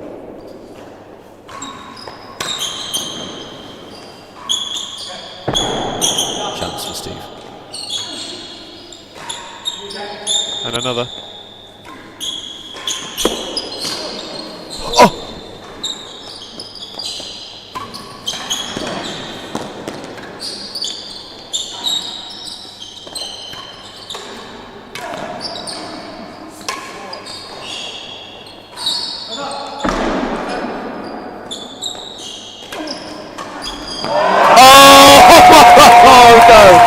Oh, Chris. Guys at home. You're going to be watching that point over and over and over again for the next 50 years. Everyone in the audience. Astonishing. Score is juice. Our director losing his mind. But it's just juice.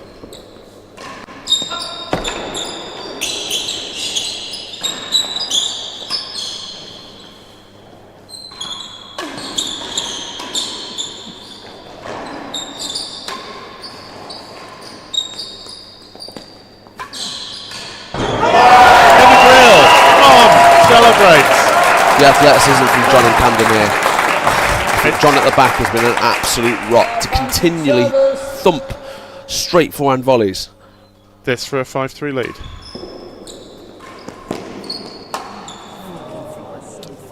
Groans around the crowd as that. Apologies if you heard any of that Back to juice. language.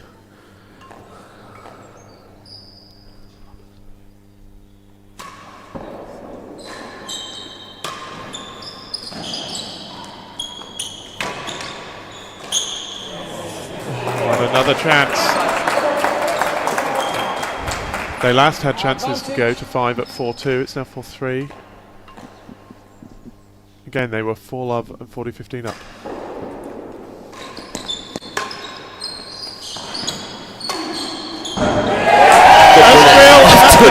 That's one of the greatest games in real tennis that I can remember. Certainly in the last 10 years. Let's just call it one of the greatest games in real tennis. Absolutely. It is 5 games to 3. Lumley and Virgona, the second seeds lead.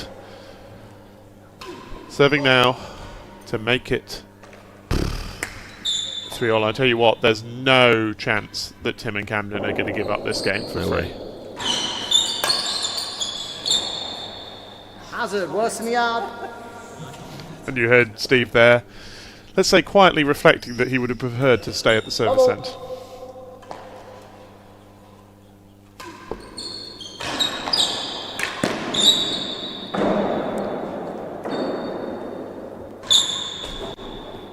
and 2 chases. Well, we can reflect on that, Chris. I'm sure we're going to see a replay of... First one. I haven't even got my breath back. It had to be finished with 2 targets as well, didn't it? Yeah, absolutely. Look how far up Camden is as well. He's literally like playing paddle. And Steve there going left then right.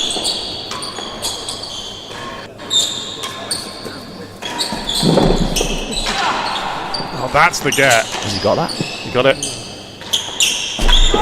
What? That's into That was the a dead straight on. ball That's from into the Tim. dead on from Great Tim. ball. Yeah. Well played. It's going to be the later point in the game. Level. Chase. Hazard. Worse than the yard. Hazard. Worse than the yard. No strokes and a hazard chase.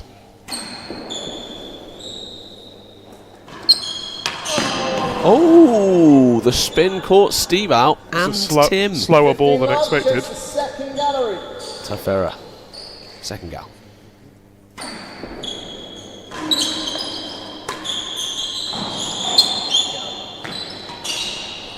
That's great composure. That's great. Good tennis. Amazing composure. 15 all. 15 all. Tim serving to Steve.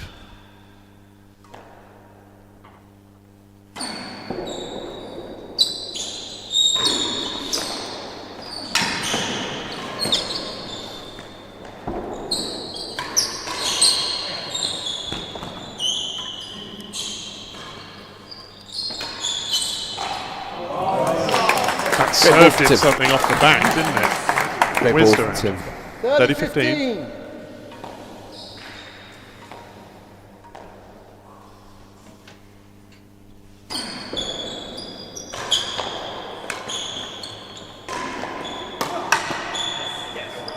Oh, nearly over, but not. 30 all. Steve's just got that ability to volley balls, generate pace from pretty much nowhere. Yeah, low down, high up, wherever it is.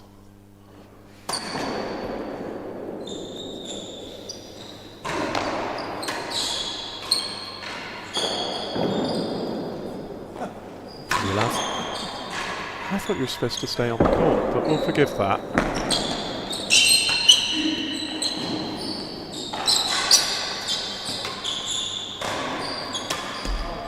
Oh, and Camden into the net.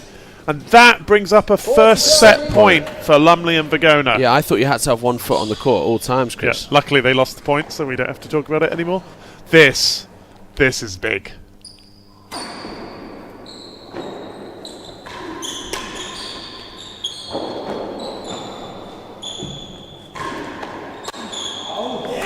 And that's the set. I think well deserved. I think they were the better team in that set. 4-love, 40-15. We expected them to roll it. They've kept the hazard end, and they've made it 3 sets all in the race to 5. Whatever- Handing over to Ben Yorston. Whatever you're doing, if you're watching at home, whatever you're planning for the next couple of hours, cancel it and strap in. We are down to the last 3 games here. First to 5. Camden to serve.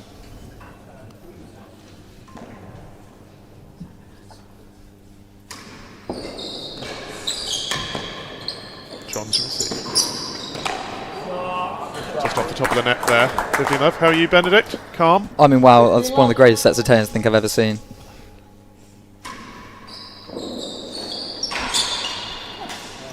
Good this, isn't it? There's a good comment on the point at 4-3. I think that one will be getting played by Gate and Beak on the YouTube for the next 50 years.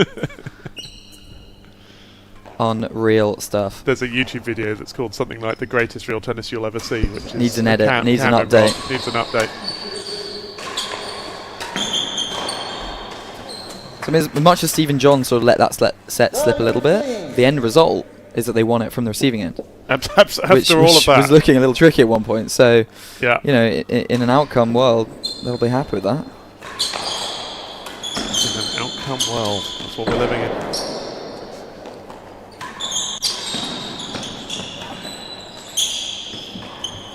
Oh, Steve copying Cam there, right up at the net, but it's not that easy. 40-15 to the American pair.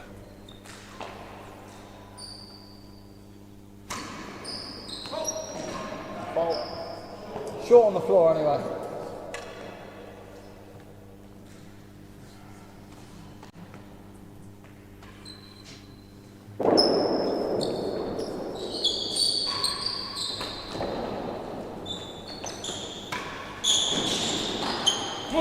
That's the first game. Yeah, good rip from Cam there off the side ball. That's the game. 1 game to love.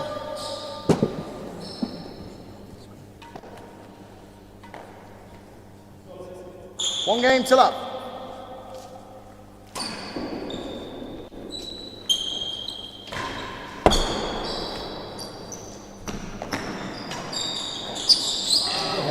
Right up at the net, gets the point. Tidy finish there. That one didn't quite drift out of court. Awkward there on the high side of the net. There's a sense here that Cam and Tim are trying to reimpose their authority on this match. 15 love. Get things back under control. Yeah, so that's 3 sets all. It is a best of 3 match in effect now. Easy.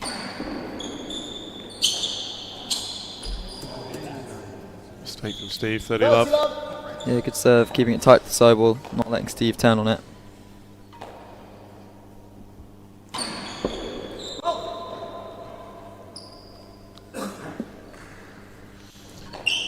Darren Longmarker working hard there. Oh, another error. 40 love. I wonder if the emotion of that previous set slightly got to them. Yeah, there's a couple of big swings from Steve. Perhaps better off taking just a little bit of pace off the ball. Because he's found a penthouse and he's found a net. Faults from Tim here, breaking up the rhythm a bit.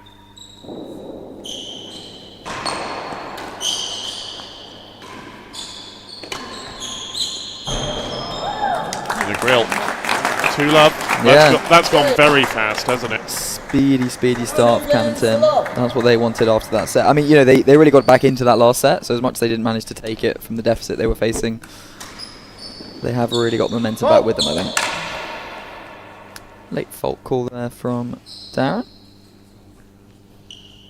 Looking there at Cam's corner. His family are in, making their presence felt early on. Leslie Robinson was there as well. From Hampton Court. Oh, and doubles into the last gallery. That is good tennis, but it's not how they would have wanted to achieve it. Yeah, a little fortune for Steve there. Once again, just finding the penthouse on the big swing.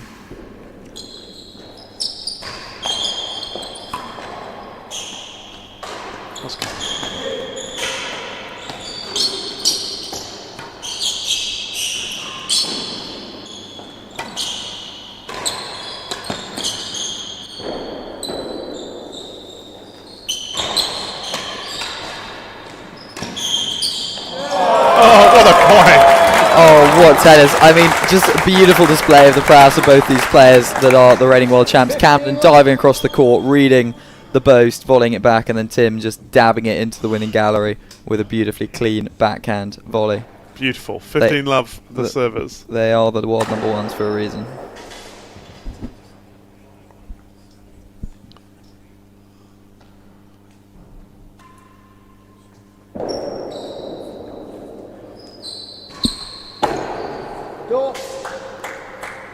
John decides to have enough of that. Decides to serve. 2 chases. They're once again just finding the penthouse on the big swing. Third games have been crucial in this. Every pair that's won a third game has gone on to win the set. We've had a couple of close ones as well. So after having won the set, John and Steve were wanting to keep going, but Cam and Tim, the early dominance here in the 7th of 9 sets. That was that flying volley. Flying volley. Oh, what tennis. I mean, just a beautiful display of them. And then dived across, played the volley, kept it low, gave Tim the chance. Not a lot of angle, he was pretty central in the court, so the winning gallery is not a big target from there, but finds it. Beautiful shot. That previous set was only 38 minutes. It was the longest that we've seen in this frenetic, fast championship final. It's a little loose. Got away with it, 15-all. That fell nearly flush, I think. Yeah, I think Tim trying to just boast that one short to about worse than 6, which we have seen is a pretty awkward ball to deal with on this court, but just dropping a bit short.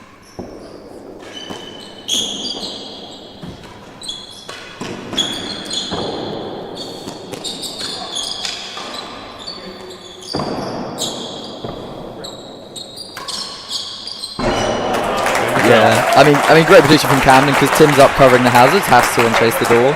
Cam actually volleyed one previously from in front of the tambour, but he can't cover that and the grill as well. So It's just a 30-15. few too many options for John there. Well played.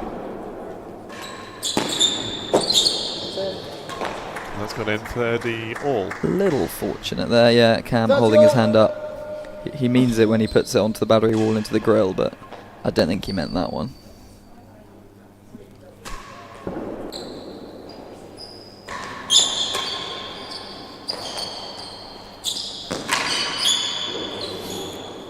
Missed winning gallery.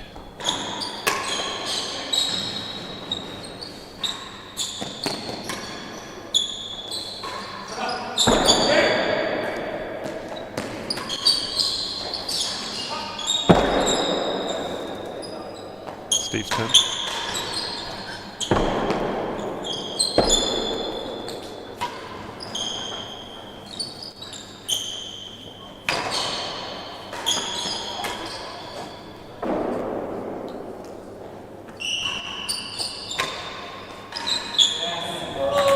Out court. Yeah, I mean, Tim and Cam, they move so well, but they just almost looked like they were just trying to do a touch too much with the movement there. Kind of Cam trying to kind of almost push Tim off a couple of balls, but quite late with the call. Thanks for the service here.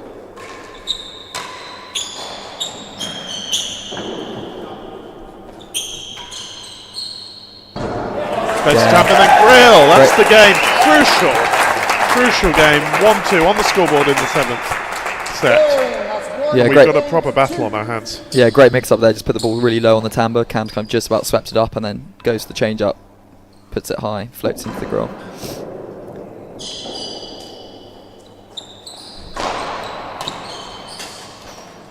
That was a pretty great serve as well.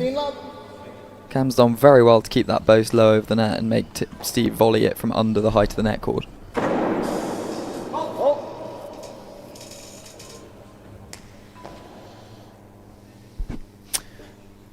This is the Text crucial. from Nino Marolo at Radley saying this is the best sport in the world. And we agree.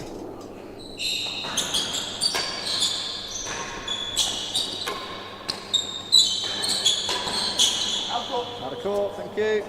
Yeah, it's 2 in a row now that Cam's just managed to find the height really well down to Steve's toes. Because obviously, the moment he's volleying from above the net, he can play a much more aggressive shot, but tricky to get it up and then back down again. 30 love in this crucial 7th set.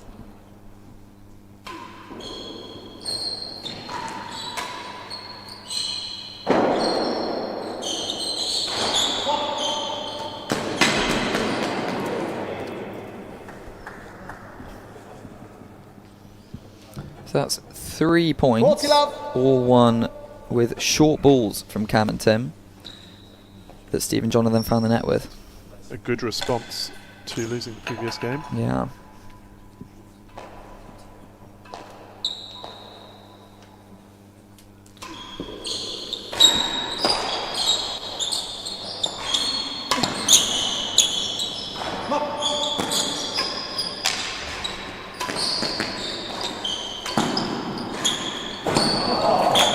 And again, just keeping it low on Steve's volley, just giving themselves that little bit of extra margin of error, and then firing it past him for the second gallery chase. Really good, tidy, tight response from Steve and Cam. They've not gone for big, smashed winners in response to losing the game. They kept it really short and tidy, drawing a few errors, and they got the chase as well. That was a great pickup from Jonathan for that, man. Yeah. Great hands. We know it's good when we can hear panic in our director's voice next door. Camera angle switches.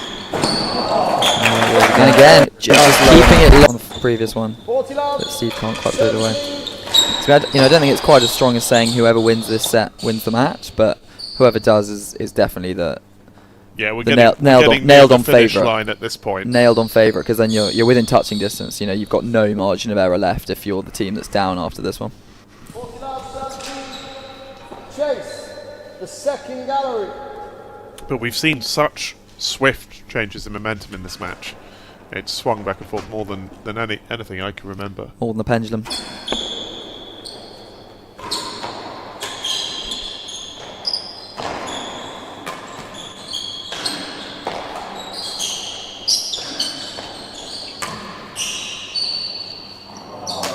Just such a great finish from Cam. He knows that Steve's a bit further up the court. Again, he's been drawn up by those slightly shorter balls, trying to cover hazards. So he just knows if he finds the main wall timber, just going to take it about a metre further back into that corner where no one's covering. Just really, really tiny target to aim for, and he's found it beautifully. Gives them the game 3-1.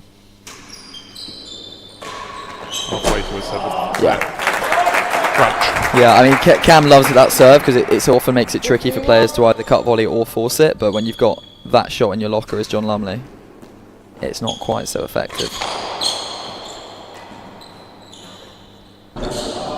Beautiful grill from Tim. But yeah, instantly that shot from John is exactly what Rob used to kind of knock Cam's sidewall railroad out the game at Queen's and other World Championships by just stepping in and main-walling it into the dead on. Such a hard shot to pull off, but so effective when you can. Oof, and it's another grill. Back-to-back grills for Tim and Cam. One apiece for each of them. Gives them a 30-15 lead in this target-heavy game.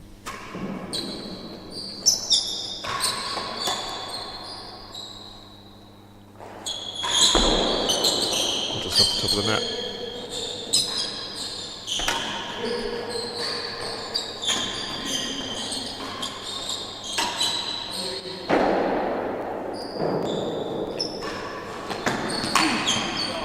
Just beat Camden to the back wall there. Good choice from John. I mean, they really targeted Tim there. Every ball going to him. Cam managing to cut off one volley, but so outstretched he couldn't really put much on it. And John going just a bit wider on the cut volley. Cam can't cover all the way back as much as he tried.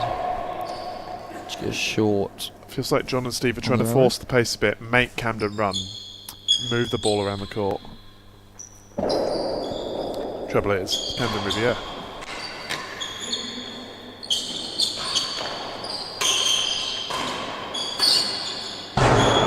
Grill.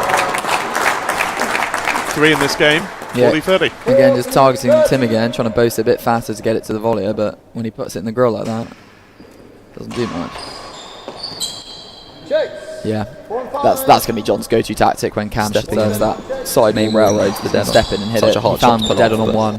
That one just a bit faster than Cam perhaps expected. And it's shallow into the dead on, so has to duck out the way of the more central one. Trouble is, get some good chase as a result. You can see here, Tim steps in. There we go. Grill finish for him. Stays so still as he hits that ball. Got a wonderful air of somebody whose job is done there, and he just sort of walks away as if he's finished a day's work. Post from Nick Abbott. Great rest after amazing rest. Will it go down as one of the greatest matches ever? I think we need a 9th set for that, given the one-sided nature. It's certainly been an intriguing match. It's got to be 9 to be the greatest ever.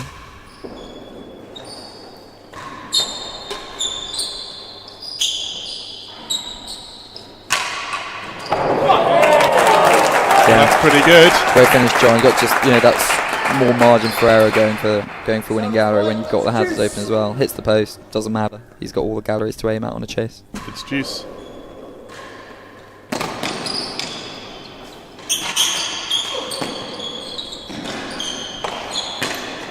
Too hard, too fast. Yeah, Cam just caught out a little bit. I think that one just spun off the floor a bit more than he was expecting. But Tim drives that nicely for the nick. Been an effective shot on this court. Just those low drives at the nick. Tim's hit them really quite effectively as well.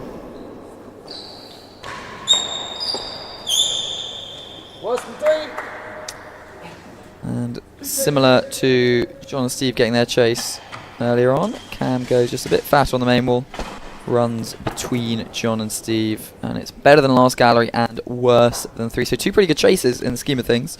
So a really good chance for 4-1 here for the number 1 seeds as we see how that 6th set unfolded. So points won, 36-27. John and Steve, running away to a pretty impressive 4-love lead. Getting pegged back towards the end, some real momentum coming back towards Cam and Tim, but look they at the closed serving it out. statistics. Cam and Tim serving 49 versus 28. So when they were dominant at the serve. And continue the hidden story of this championship is the battle to serve.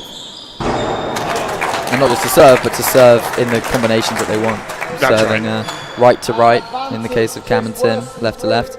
So that's, and the inverse for John and Steve. That's advantage Camden, Tim. All their points in this game have come from the grill. And they're cooking. That is 4-1. Double games to 1.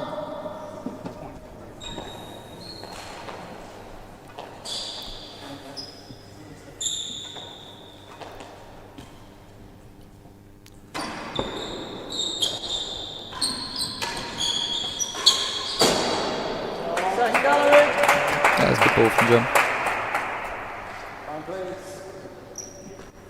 If you can get second, it does make a difference compared to Durham first, just because you just close off a couple more options when you're trying to defend it and change ends. It's been the most popular chase, partly because these players are hitting it so fast that they can hit second before anyone can get there to defend it. Good call that that one, but John leaving it well alone. 2 chases level. I think it was on the floor when the call came, to be fair. I think it was. I think just a little joviality between the players. We did see a bit of tension flare up yesterday. There was a strike from a little bit of the hazards from Steve that found the net, but Cam wasn't thrilled by it. He had a couple of stare downs with him at the bit of a conclusion shout of at the that end of set. that third set. Yep. Indeed, it's been a little more friendly, I'd say, today, but I've been struck no by less how, competitive. I've been struck by how relaxed Cam and Tim in particular are actually. Even when there were errors early on, they were laughing about it, joking about it, clearly in their element. Right, no strokes, second gallery.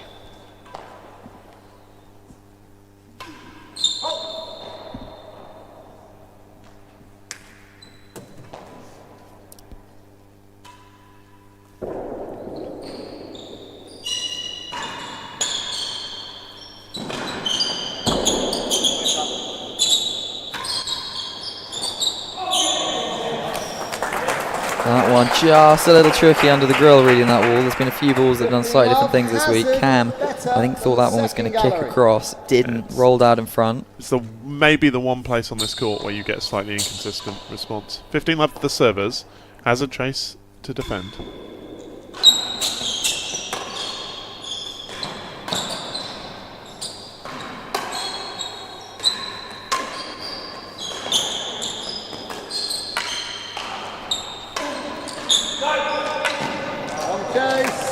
Oh, great hands from Cam. Great hands to get that one, not just over but also short. Wins the hazard chase, almost a drop shot. 15-all. Result. How's he found the strings on that?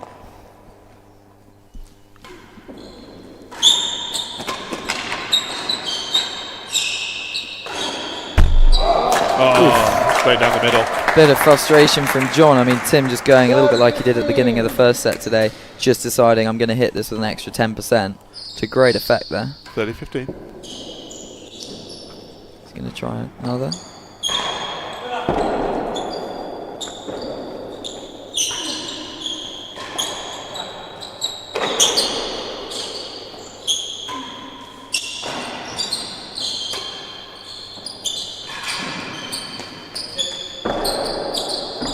He stays in. This time Cam can't bring it back over the net, and so we're at 30-all. Yeah, he's really feeling confident, but it's a pretty high-risk choice to go there all the way up to the net and cover in front of Tamba. Because Tim's going to pick it up, that ball, if it hits the Tamba, with John right up against the ball. There's not really much of an angle to work from. Good find. Yeah, I mean, it's not the most spectacular as, you know, a dead on a winning gallery, but I mean, the ball into the galleries in doubles is just so important. If you can find that effectively, you know, getting it past a really great volleyer like Steve, you know, even a first or a door is so crucial to success in this doubles match. Oh, the frustration there.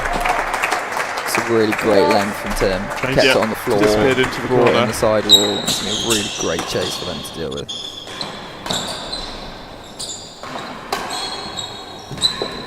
We see here Cam just moving further and further up the court as he plays. He's ended up in the hazards and then he's about to hit a drop shot. There we go. Beautiful hand. Oh. And just keeping moving. There's no hit and stop. It's just so fluid from all of the players. Oh, just bounced down the middle. Bit of frustration from Thought that was going to miss. Yeah, Tim just drove that one, but straight between the two of them. The chemistry between Cam and Tim is unreal. Their fluid position on the court is so cool to watch. Absolutely. I mean, just so many hours of practice that goes into making it look effortless, because it really is not. Out and in the dead on there. Beautiful doubles line from Steve. Just beautifully top spun that one, like a left-handed Roger Federer. Except playing a proper sport. 40-30 to the receivers. Chase 2 though. We don't mention the other tennis on this stream. And they win it! Yeah, great heat there from Steve. So, you know, he's had a couple where he looked like he's overhit it. He just put it a bit high, but he's found his range on those two. A little bit less pace on the backhand down the line. Finds the dead on that one, blasting through Tim's racket. Good range.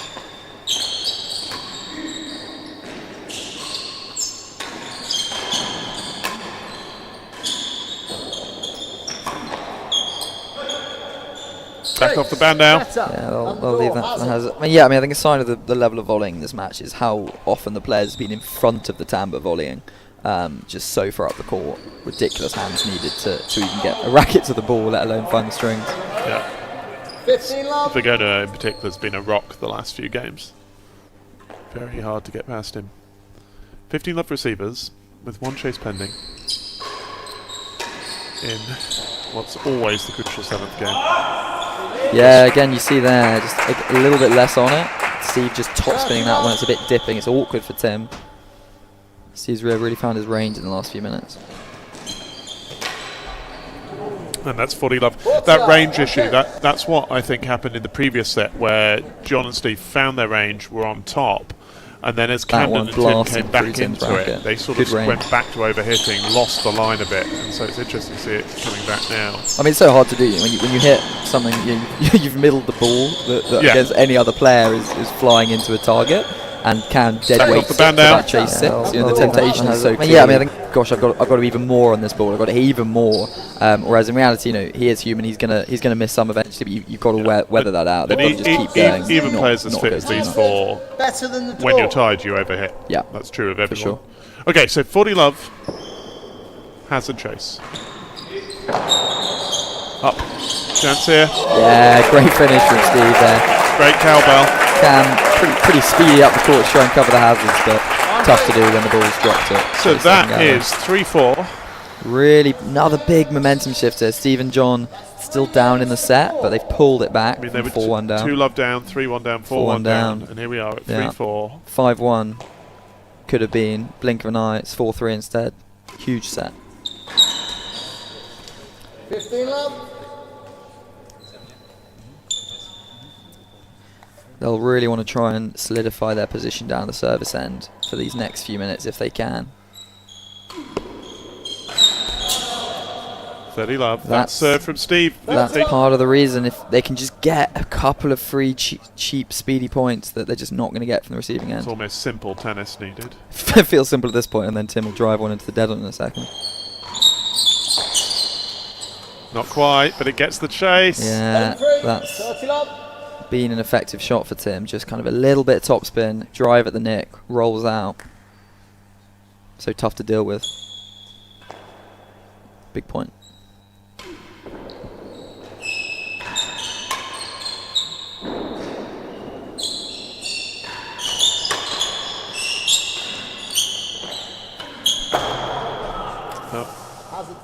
It's not too bad a result. I mean, Tim's gone for last there. That would have been quite a different situation, but they're already changing ends, so I think Steve knows it doesn't matter too much if he goes winning and gets a hazard, because it's a much better chance to win the point. We're into the 400s in points served, points played in this. We are. And Marathon World Championship. Speaking of hundreds, we have hundreds of people watching. I mean, we got 286 listed on the stream. The real number watching will be far higher than that. I know at Queen's Club, Mr. Harry Foreman's watching with a bit of a crowd in the TV room. There'll be plenty of clubs around the world that I'm sure are tuning in. Let us know where you're watching from and how you think this match is going to end. Steve's turn for an error on the return. I think just going for that ball down the line at the dead on again that he hit effectively last game. Has a gallery.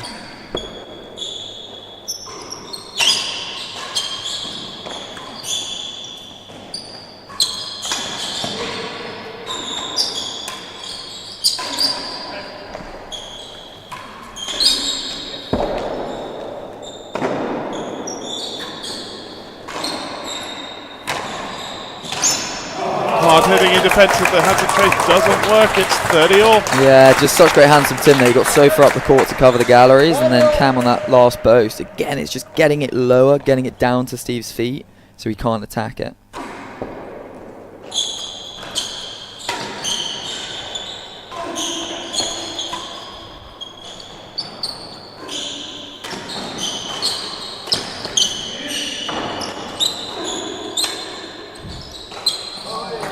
Such fine margins, Bando above the grill, big clenched fist from Tim there, as John just gets the racket error down at his feet. So from 30 love, it's a chance for 5-3 for Tim and Cam.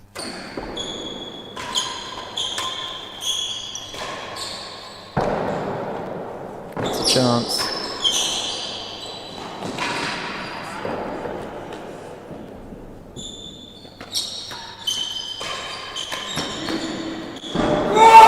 Oh, no way. You could just hear their Cam supporters getting vocal. Service lead by 5. Great finish, dives across there, intercepts the ball, keeps it down, puts it into the grill. Touch of class. 5-3. Well, We've said he rises to the occasion in the key moments. That was a big, big game. 30 love down. But it's 5-3.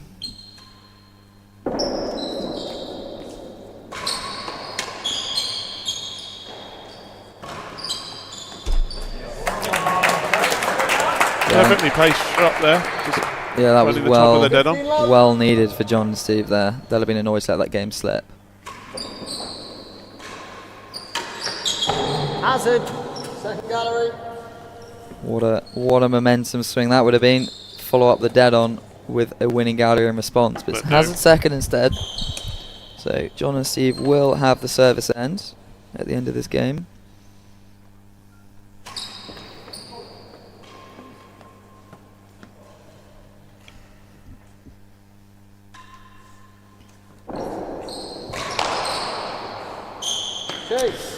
Yeah, Tim just leaving that one. I don't think he'd have left that.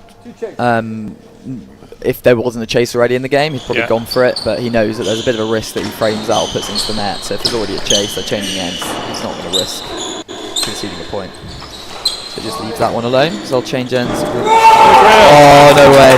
So a reminder that whoever wins this set will take a 4-3 lead. It's a best of 9 set match, so it is first to 5 sets. So whoever wins this set will be just 1 set away from being world champions. Will it be the defending champs, the reigning world champs, Camden and Tim, the number 1 seeds, or will it be John and Steve? 5-3 to number 1 seeds. Hazard better than second.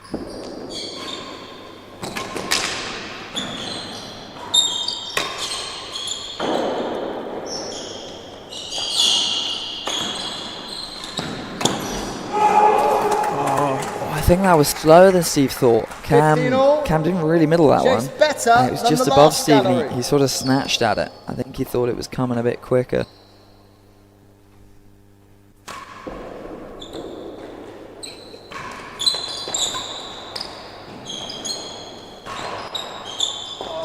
Oh, finds the gap, beats the chase. Yeah, John and Steve just shaking their heads, a little miscommunication, they both left it.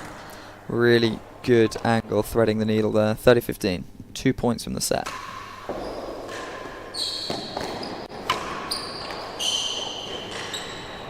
Yeah, good serve. Could be a few of those. Camber flush along the back wall here. Yeah, I think from straight down the line when you get the main wall, it can just kick flush. Not too often, but occasionally. It was a good serve there. Got to stay in the set. Loose cut volley from Cam.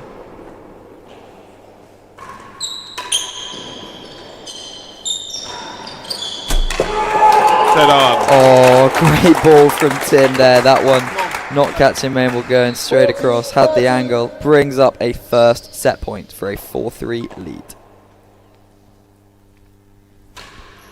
Oh.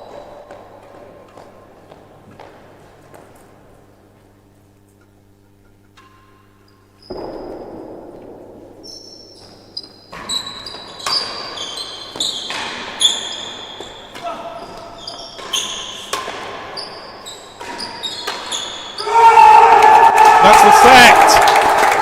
They take it. Big celebration from the Yanks down the receiving end. They're hyped. They know how big that was. What a performance. Some huge shots at huge moments. And it is a 4-3 lead to the defending world champions, Camden Riviere and Tim Chisholm. And they were put under pressure. They came out, having lost the previous set, they came out firing in the 7th set. They took an early lead. They said, great ball. 4-3 up. Thanks to some brilliant volleying, mostly by Steve Virgona, some good tactical play, but it's the defending champions who have the set, the lead, and the momentum. With that, I will hand you back to Rob Fahey.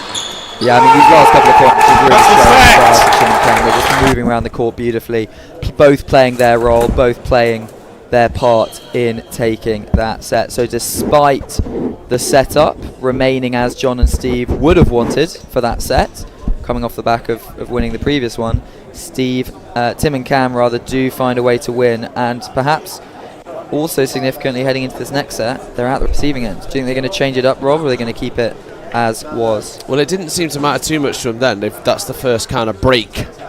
So they've managed to they won the 3rd set yesterday, didn't they? They won the other yesterday from the wrong formation, so to speak. But you're right, they can clearly win with both formations. So we see the set summary for set 7. That serve 1 percentage right up at 70% for Cam and Tim. It was down at 43% in set 6. So even though they'd served more in that set, they weren't able to come out on top. But up at 70% here, that making a difference.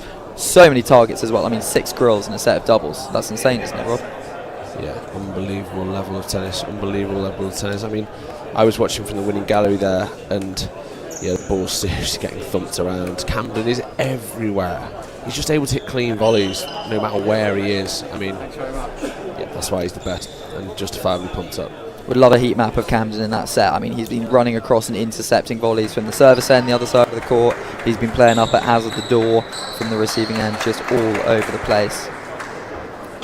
You see Tim here, keeping himself moving. He knows how important his role is. How did he play in that set, do you think, Rob? Quality, yeah, quality. We saw a lot more attacking stuff from Tim, actually, and he's been pretty brave up at the galleries, volleying stuff out.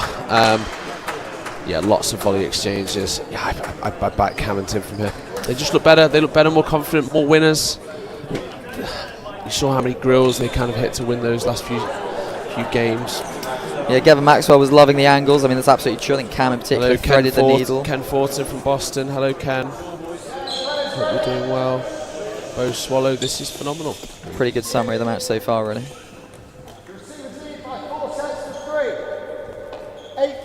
Serving is John Lumley, thank you. Do not go anywhere. We have John serving to Tim, so it's back to righty. Go.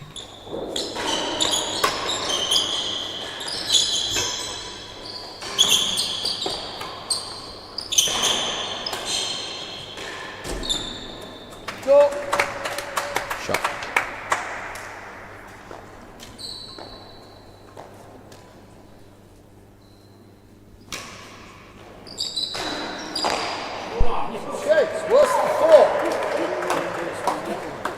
The title was just one set away for Camden and Tim.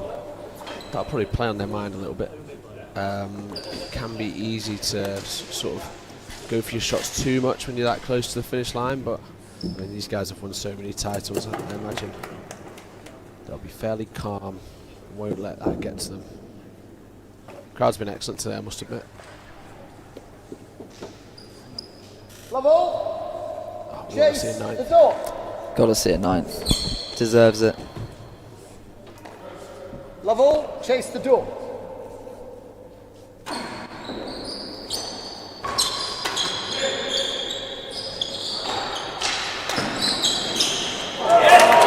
mean, just great hands from Tim there. Finds one a little bit higher, gets it nearly flush. John gets it back, but just tees up Tim to find the winner on the base of Tambo. Chase worse than 4.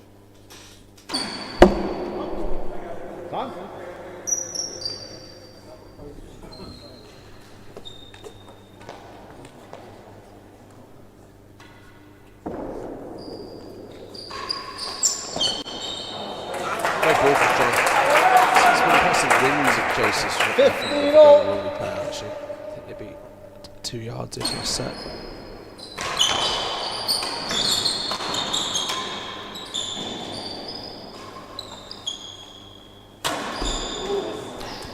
That one kind of just kicked high up on John there. He had to sort of nice adjustment. Adjust to get it back, and putting tricky. it into the net.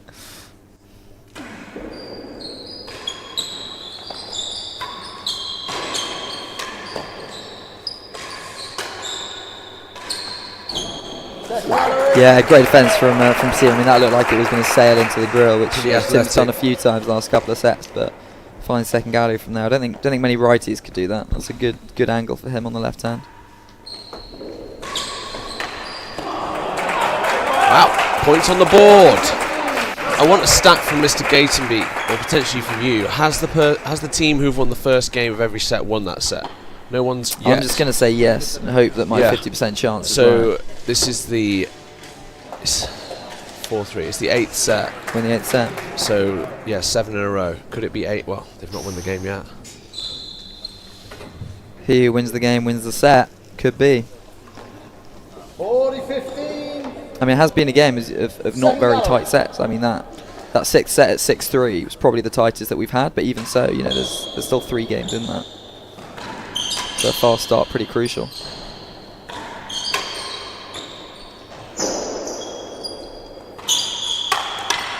Oh, great off-pace force from Tim there. Good composure. I thought he was going to slam a main wall, which I think John read as well. Good line. Really good line, yeah. 40. I mean, it would have been easy to push that high. He was so far up the court. Big point.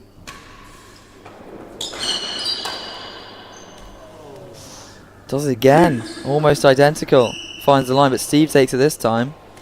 Puts it into the net. So this first game, significant as we said it is, back to juice. Second gallery. Lewis Williams, sidewall railroad. Yeah, new serve from John. Where's Juice? Is he going to persevere with it? Think so.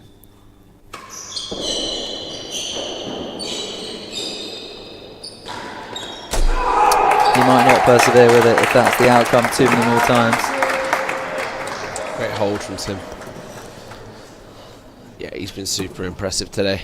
I mean, the last 4 points, he's put 3 of them on target at the dead on, and the last one's actually found the netting. I think with all 3 of them as well, it's not just finding the dead on, it's like the top 5-10 centimetres, which just makes the volley that much trickier. You're just having to reach that much higher up. Hard to control.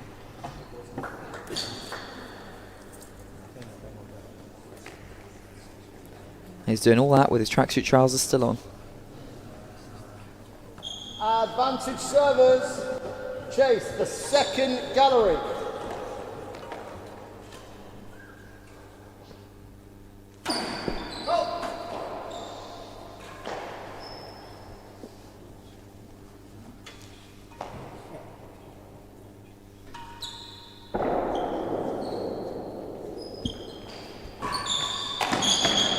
Clever. John trying to beat that with last, obviously knowing that if he bent that into second gallery, he'd have got a chase off anyway. Fairly risk-free effort.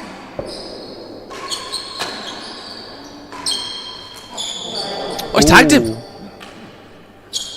And luckily, I don't think Steve went all out on that ball. I think Camden just slightly wrong-footed, probably read the boast. Yeah, Cam not too worried about that. I mean, that was just a slight misread from him, nothing malicious. Could see a fist pump if he nails this one in the grill then.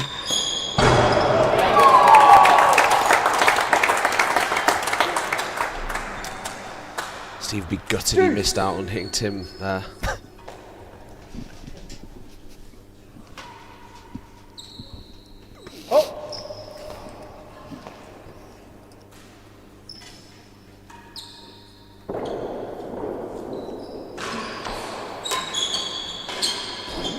Shots. Good finish. Great question for you from Roman Kuznarek, Rob.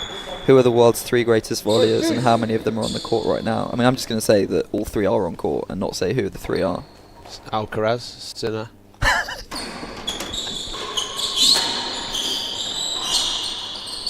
El Shabagi.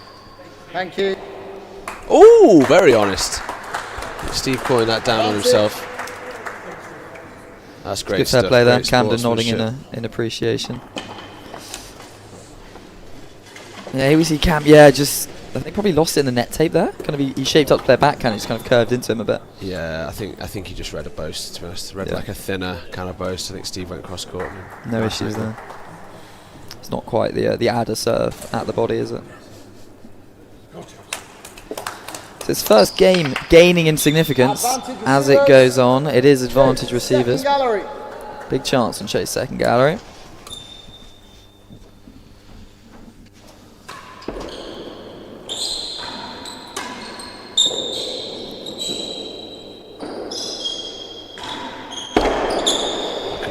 They'll lose from Tim. Yeah, that's going to drop. Short loses it. He found that angle into the dead on so well this game, but he's just put that one too high.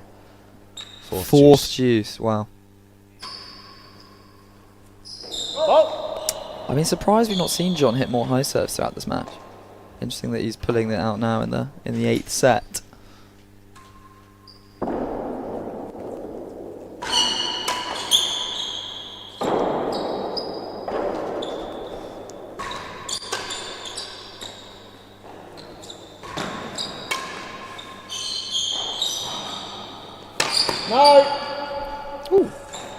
I think he got that. Tough call. Yeah. Tough call. Awkward one there, just sort of slightly stayed low, having dipped over the net. Called a chase, not much argument from John. Good serve.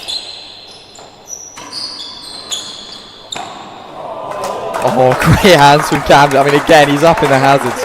Ridiculous. Makes that look so easy. I mean, it was a great serve from John. It's the one that he managed to do to him with a clean ace earlier today. Managed to get him to have to spin and play a slightly weaker backhand, so a good chance. But I mean, Cam, beautiful counter-attacking. Anyone else is backing off, hoping that they can flick that one back, but he steps up, volleys it at Steve's feet. Yeah, he's pretty good. He's pretty good up there, isn't he? I don't think Steve kind of knows where the winner was coming from off that ball. I mean, he's just got to pray he beats Cam wide. 3 and 4. No, this will be a tough hole to get out of on the 5th juice, 4th, 5th juice.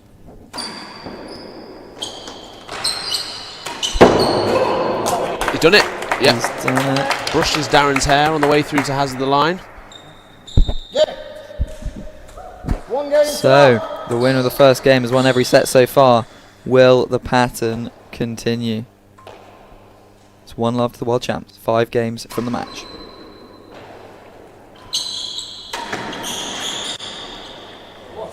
Too good from Tim. Another 19 of those and they'll be world champions again.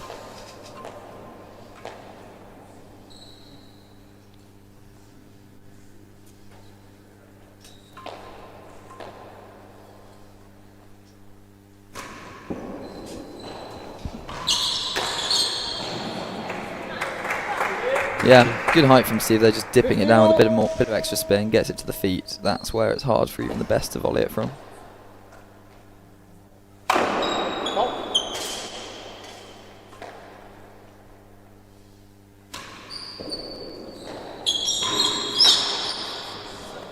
That's pretty brave positioning from Tim.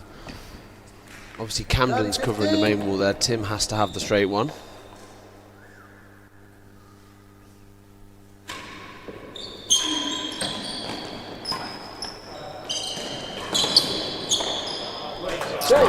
Yeah, good line. Finds the gap between Tim and Cam. John faking to go boast, but obviously holding it that second longer. Feathering it in to the back wall.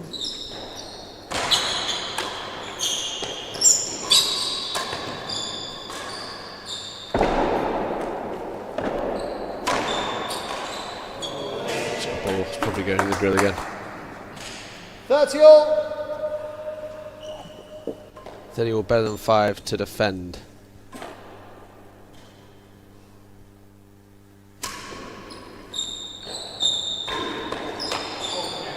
Wow, body line. Yeah. Tagged him once, go for it again.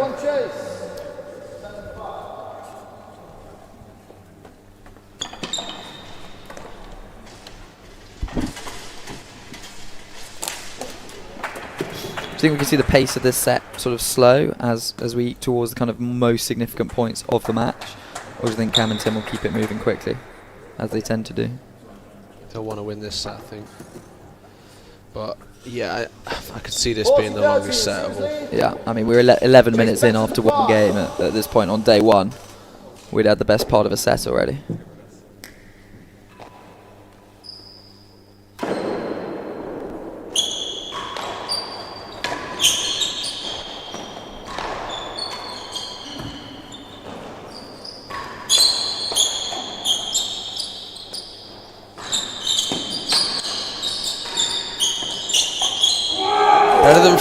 Better than five, and they win it. How many of those could they have left? I don't know. I think they were all beating it. Kept a good length. Yeah. Good angle from Tim there. Yeah, bringing the side ball into play. Great ball. Brings out the full PK. Neil McKenzie in the game.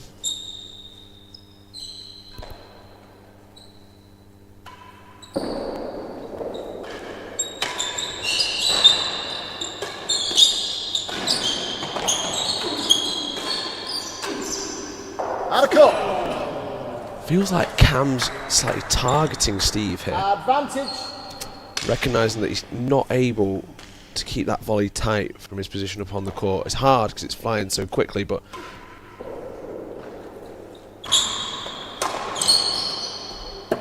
he's taking so much time away from Steve as well because of how high up he's playing the ball. That's 2 games for And he reckons he's going to win that volley exchange. 40-30. Chase better than 5 to defend for 1-all, and it goes the way of Riviere and Chisholm.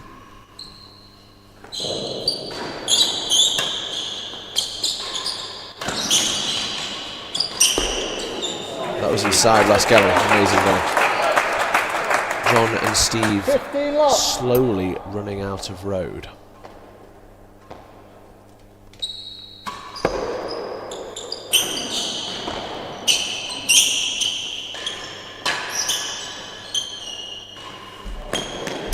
Well, it seems like they're, whether it's plan B or want to make plan C or D at this point, seems to be to pull out some PKs. Because Steve tried that in the previous game. John's just done it. It's pretty good effect just now.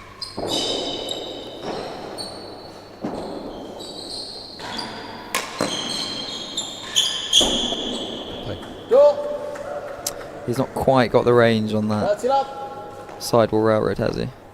It's a couple that have just drifted onto the back penthouse, which is pretty dangerous with the Tim Chisholm force coming at you.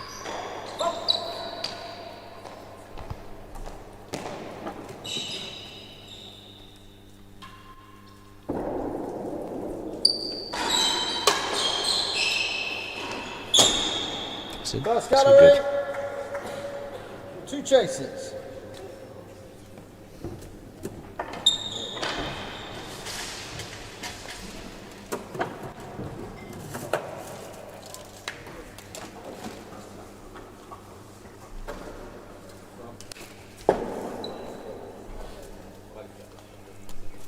Yeah, you just see here that point where they managed to win on the chase better than 5. Really good angle from Tim. Almost just hitting a slight railroad action on that last volley, just making it cut into Steve there. Here we go. See though, Steve managing to volley it out of last gallery. Great defensive work. Got the point as a reward. So 30 love number 2 seeds. They really could do with this game here. They've got chase the door and chase first gallery to attack. So lots of options from both ends.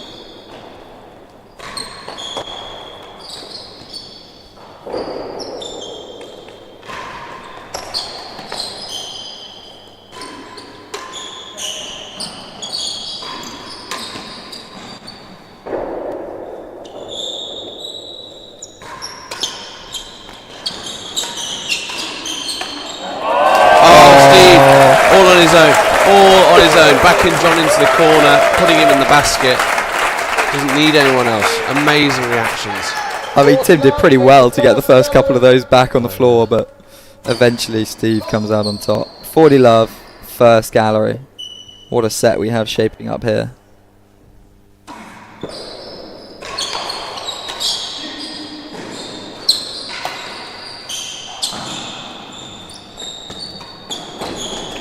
Tim's so good up there, isn't he? Yeah, just really good at finishing the ball off onto the hazards. Made that look nice and simple.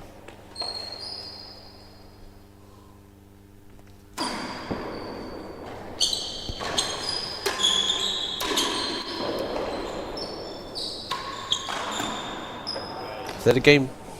Time, please. Have they had a game point in every game here so far? They have indeed. 40. Chances going begging, Ben.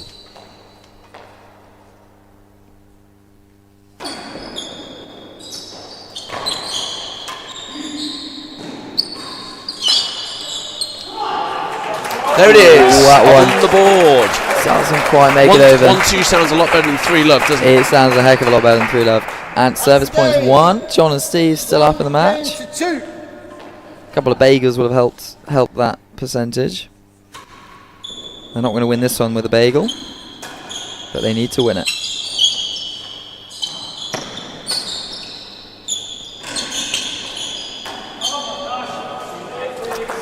Plays Steve. A lack of kind of short balls to Tim, you know. I think they've made him play a lot of volleys, but when he's actually been in the forehand corner, they haven't worked him on the floor. It's that when he's got to move as well. He can stay quite still off a volley, but when he's actually got to move around, that's when he looks a bit more vulnerable, doesn't he? It's 3 in a row in the net from Tim. 30 up. That's what John and Steve will be wanting to see. Short ball again, do you think?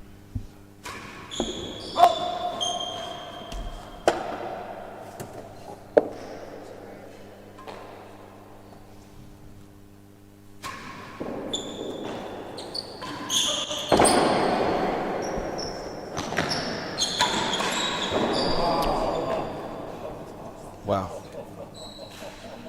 15-30.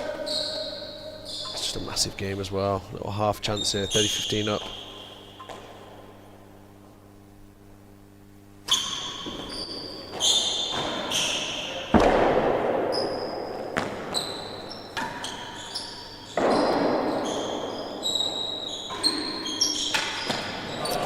I mean, it's funny because Tim's called Camden off there, but obviously that puts him into that back corner, which means suddenly that floor ball's open. When he's up at the net, it's hard to get him to play at his feet. But Yeah, Ben, you're spot on. Surprising call, Ben right? Yard. He has to do better with that ball, Tim, and he knows that.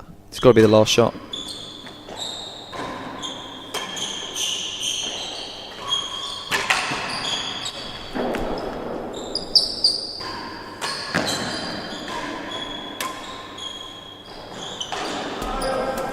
Steve's just gone too big. Fair enough, he's seeing it like an absolute beach ball at the moment, but I mean, great volley from Tim up at the front. Camden, great defence. Making Steve play that one more shot.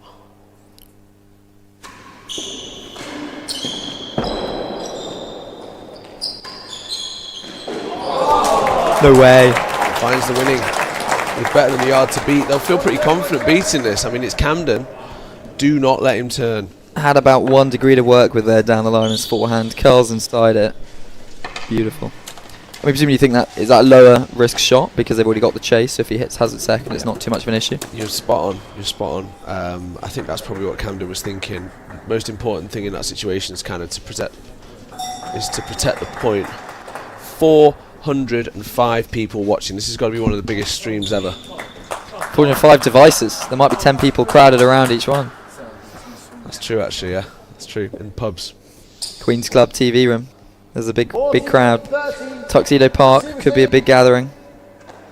Chase better than a yard. P yard. Here we go. What's Steve going to serve? Oh.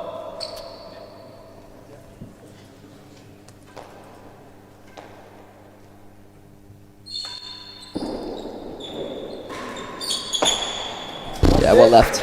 Well left. He thought about it. He thought about it, but he pulled his racket out of the way just in time. We're back to juice. I mean, that was rising. Juice.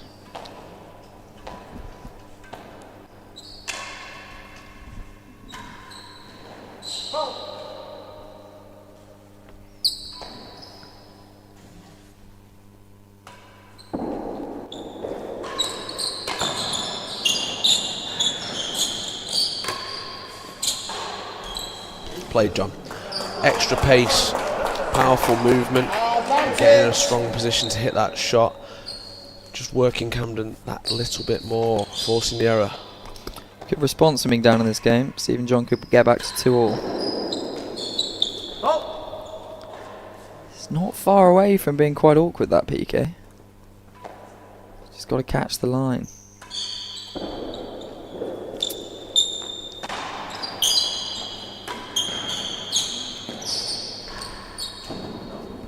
Steve will be gutted he missed main with Tumber there. Do you think he should be getting back up to the galleries there, or He can't not a lot you can do? I mean, yeah, ideally, I think he knows as soon as he misses main with Tumber and Grill on that ball, he's finished. Like, Camden's either going to put one through his chest if he gets up there, or is just going to take the gallery. I think you protect the point there, advantage up. It's got to be the last shot when he's gone for the grill like that. Yeah.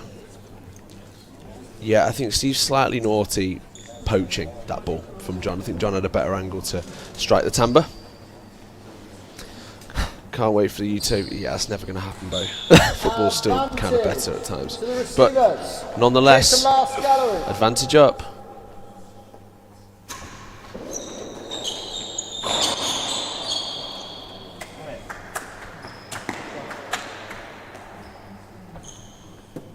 Juice.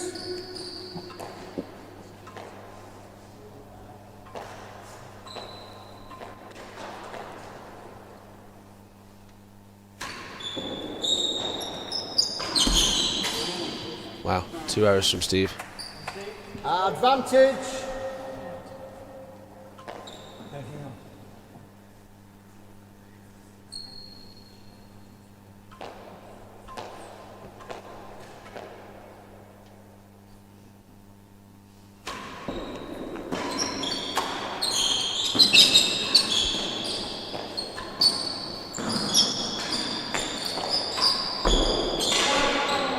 Probably Worse than before. Hazard. Could have got that. Decided against it. Advantage. 1 check. Cam looks mildly frustrated. Nearly popped one in the grill there.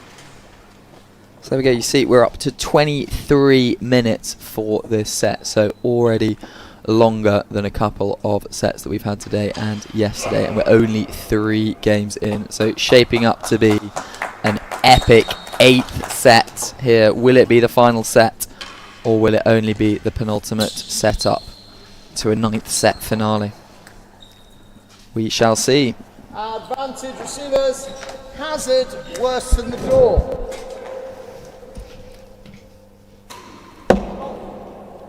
Watch out, Darren. Steve probably needs to up his first serve percentage. Can't remember the last time he got first serve in. Serving those PKs and stuff.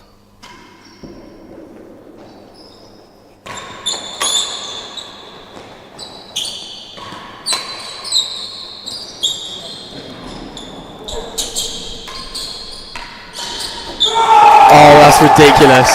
Cam had about 3 swings at that one. Once on the way around, once near the back, and once in the corner. He made it on the third. I thought Tim would third. have just moved backwards and taken it, but obviously didn't fancy it. It was the railroad second serve on Hazard Chase. Scores 3 games Looked like to 1. Steve and John would take it, but ridiculous hands from Camden. 3-1 lead. His reward. Hazard. Better than half. Oh, not quite. Unfortunate angle there.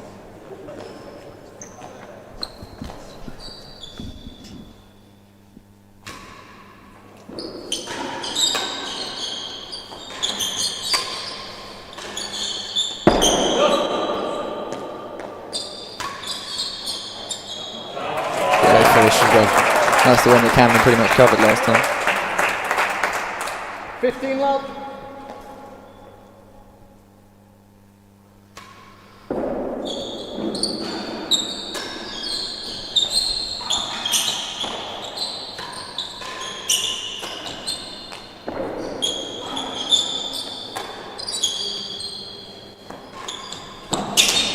Second gallery. Good effort, Steve. Wow. Steve ends up in the second gallery, so does the ball.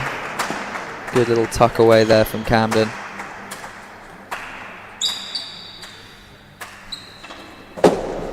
So 3-1, it is a set where John and Steve have had chances, haven't they? Yeah, I mean, plenty of game points. Oh, he has had a few ridiculous fakes, get from little Camden, windmill man. fake shots. Good finish from Tin too. Well, yeah, they had game points in the first 3, so I mean, arguably could have been 3-love up, but we don't deal in maybe what actually happened. And now they're 3-1 down, so definitely running out of road. 4-1, going to be tough to stay in the World Championship.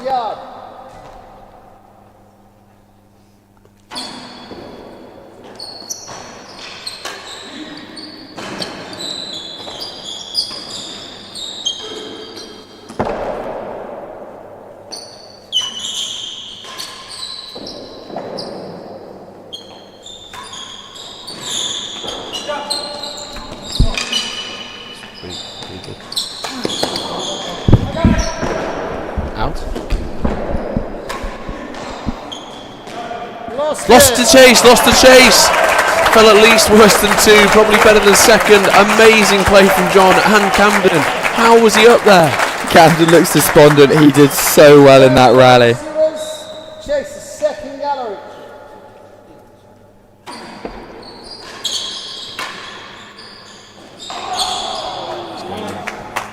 Yeah, great control on that ball. 15-30. Really good retrieval. 15-30. Another half chance here for John and Steve.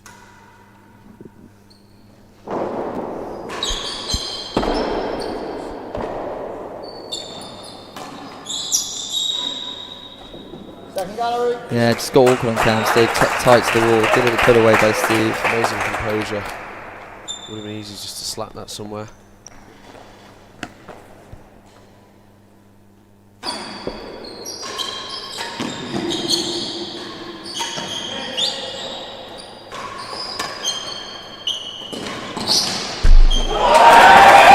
Oh, what a finish from up in the houses by John. Did not have a lot of room to work with. Dips that one into the dead on. Wow. Did dip, didn't it? I think Camden led high.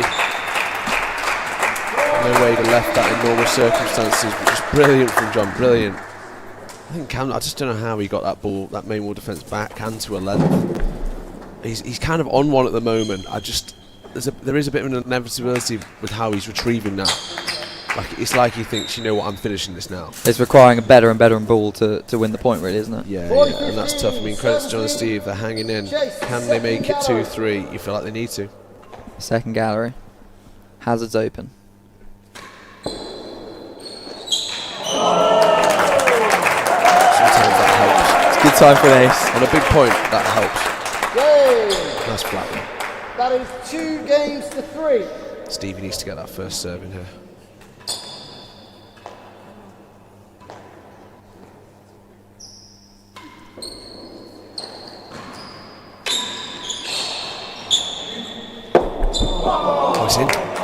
He gets the first serve in, gets the result that he probably wanted, put a pretty good ball at the timbre, and a big slice of luck as that floats in. John saying to Steve, it's 1 point. Goldfish, just 1 point.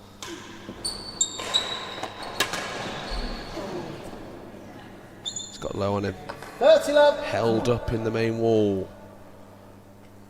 This is where John gets tough. He's been here before.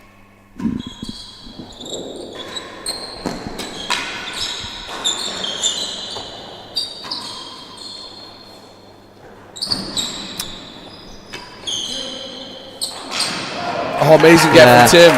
So that he can pick it up off the main with timbre. Not a second time. But making him play it twice in the fall though, there he did just look uncomfortable, like Steve was the likely one to come out on top. He's got 3 first serves in.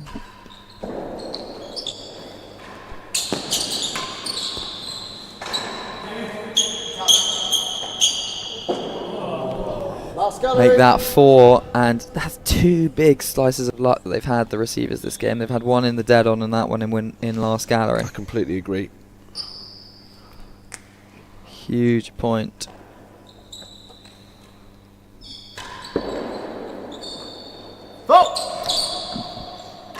Goes to the PK again, just missing wide once more.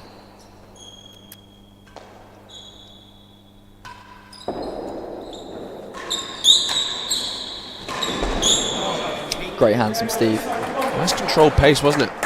It was a bit slower than his previous balls, kind of at the timbre, making Camden cover that extra yard, ultimately drawing the error. And playing it lower as well, Yeah, more his ankles than his waist height. Definitely. Can he make a first serve?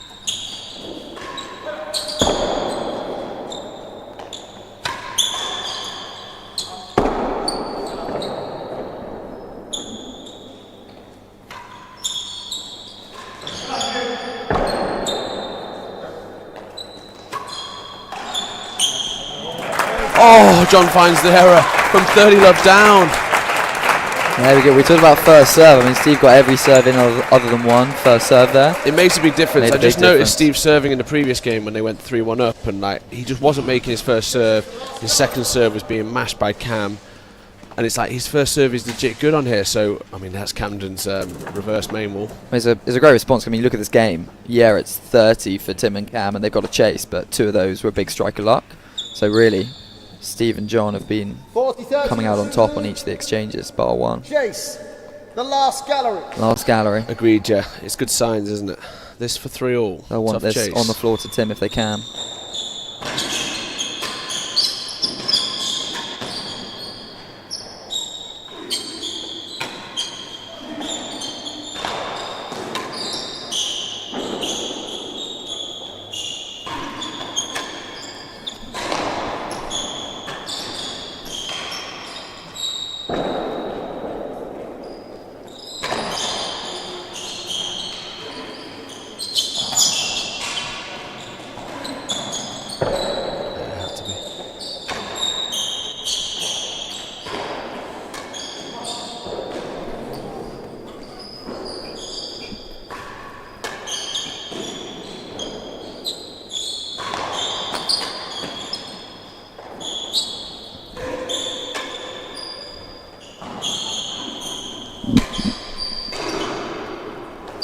Lose it. Lost it. Wow, wow, wow, wow, wow. What a point of real tennis. What more can John and Steve do? I mean, Camden's an absolute brick wall. I was surprised Chisholm got involved a few times there.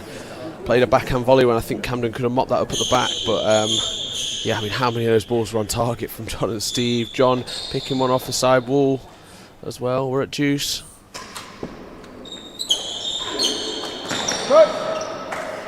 Tim getting involved again. Camden had it behind him. That's perhaps a pitfall of that formation when the guy up front takes one.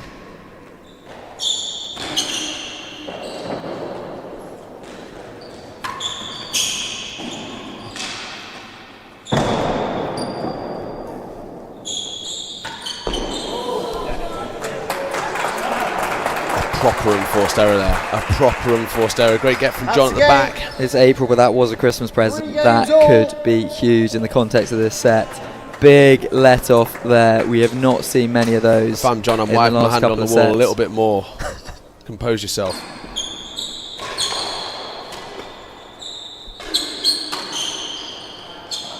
They're going to be targeting Tim after that one. They're going to hope that if they can keep putting the pressure on him, keep making play balls, they're going to get a few more errors coming.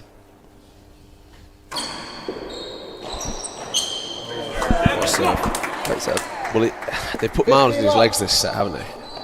So they're just waiting for him to turn, if he does at all. Miles and time. Hazard. Yeah, good lead. 2 chases. You do just feel like John and Steve are having to work that bit harder for their points. And ultimately, in real tennis, I feel like the pair who, not the pair, the team who are attacking more generally win.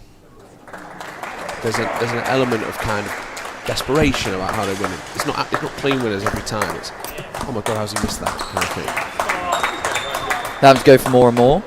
They're going to need to find a way to keep winning points. Hazard. Worse. Couple of hazards to defend. Hazard. First serve here from John. Needs to make it. Need a tight railroad. Taking his time.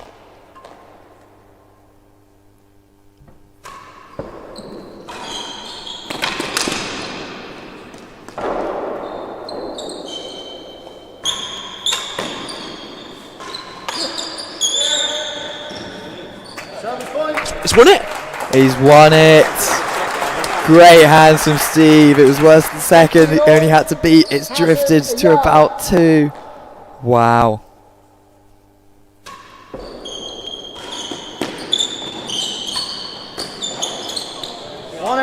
Ooh, good ball as well. Cam covering Tamba. John exploiting that open space. Clinical stuff from Virgona Lumley. Yeah, a couple of balls, both just beating the hazard chasers. It's the lead.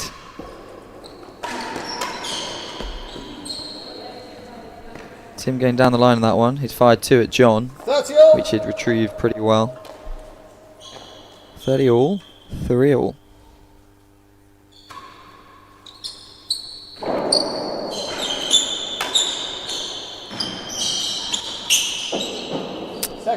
find a second gallery.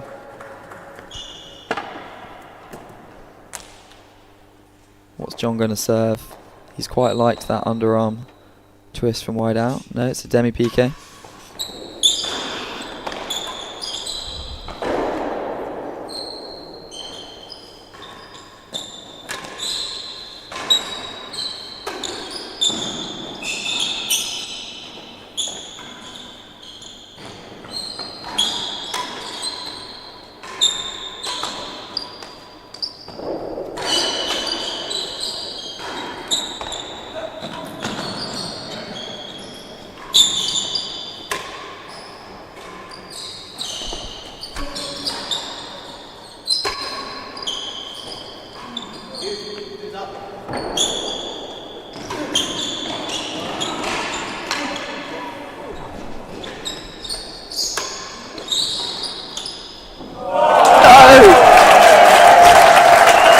Unreal tennis that we are witnessing in front of us. Cam Riviere on all corners of the court. John and Steve do not know what they have to do to win a point. Wow. Steve's done so well. I mean, aside from the obvious outstanding retrieve from Cam, Cam's made Steve play some balls in some seriously awkward positions. Like, he's kept him in tight areas. Like, oh, the level is insane.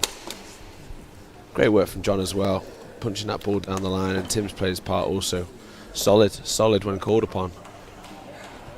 Just an absolutely incredible rally, that. Incredible rally, and I think Steve right not to risk losing the point. Chase the second gallery.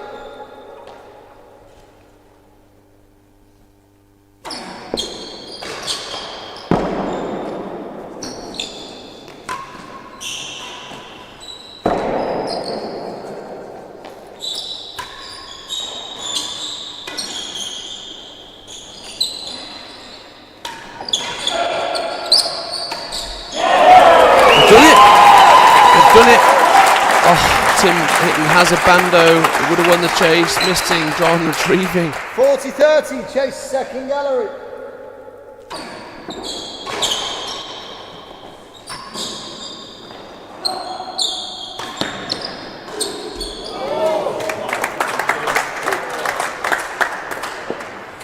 Juice. Oh, thank you. Score is Juice.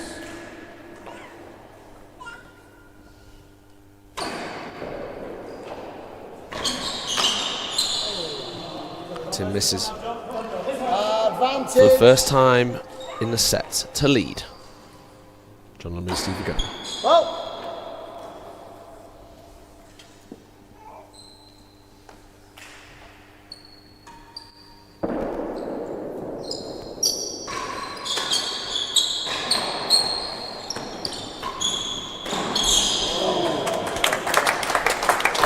Sometimes when they've wanted that point, they've forced it too much at Tim, and he's equal to it, and then the second Cam gets involved.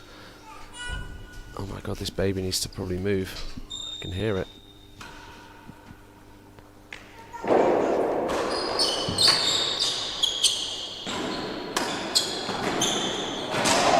Good. Great angle there from Tim. All noise in the crowd, Big but fist amazing. bump. This for 4-3. Tim celebrating with the baby. Advantage.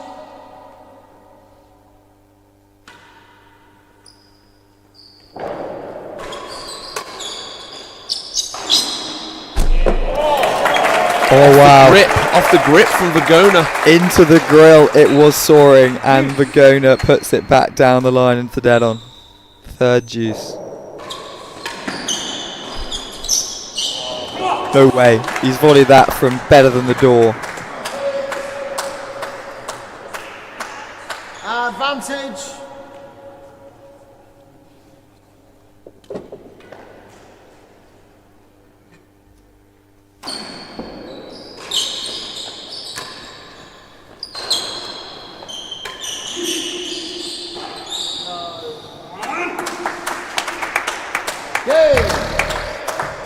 John and Steve had a chance. It was only a slim one.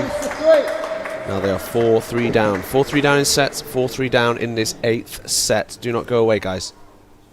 Do not go anywhere.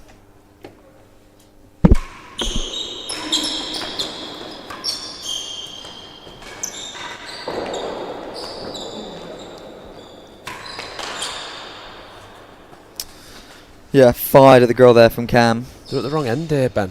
They're at the wrong end. Chases need to emerge. I mean, just need to hang in there. They've not found second gallery as effectively as their opposition.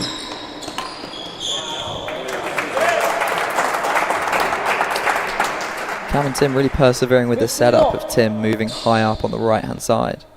So he's only playing volleys.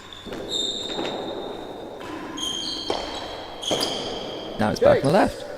Oh, he's misread one. That's a collector's item.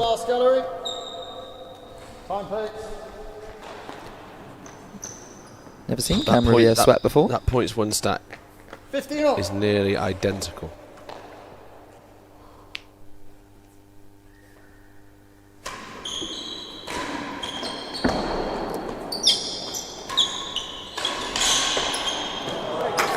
Amazing goal from Steve. Just when they call for chases, they find two. As amazing as Steve's played, I'm not sure I've loved that sort of baseball drive into the main wall on return of serve. I feel like On he's his found backhand? on his backhand. I feel like he's found the penthouse a bit more on that one than anything I think else. the issue is with Steve, I think the disparity between when he turns on his forehand and his backhand return is so big. Yeah. He doesn't have, like, at this level, what else has he got on the backhand, right? It's a last resort, isn't it? He can either float it across court to Tim volley on his backhand, which isn't really an option, or Right into the wall. yeah, or he gambles, and the straight force on his backhand is just not really quick enough, so I sympathise with Steve there. Score is 15. But yeah, it's not good enough, is it? He needs to turn somehow, find a way. 15-all, nearly a yard worse. Chase nearly a yard worse than the last gallery. Correct. Find that first serve.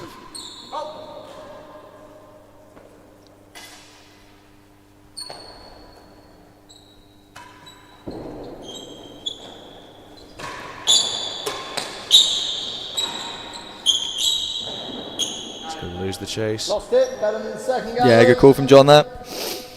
30-15. Better than last. Again, pretty defensible. Steve play up or does he go back? Stay on chase 4.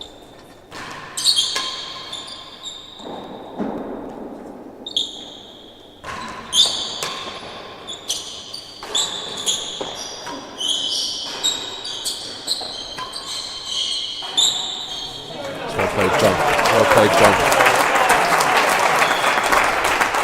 Yeah, they got to be at this end, as you say. Just looks like they're so much more able to win points.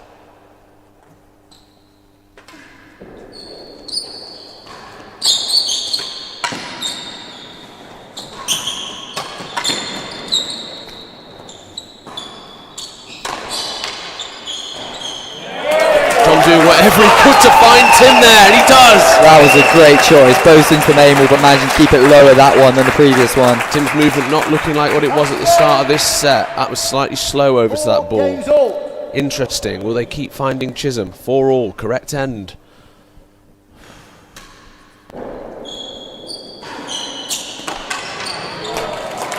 Good pace on the cut volley return and serve. Yeah, Tim's return and serve still very much one of the best in the world. Always a threat.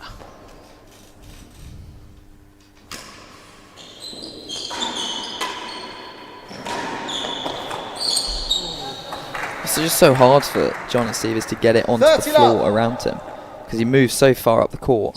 But that ball, most people would have played a ground stroke on. He's volleying.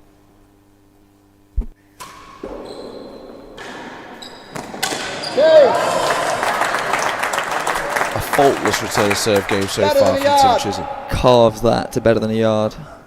Wow.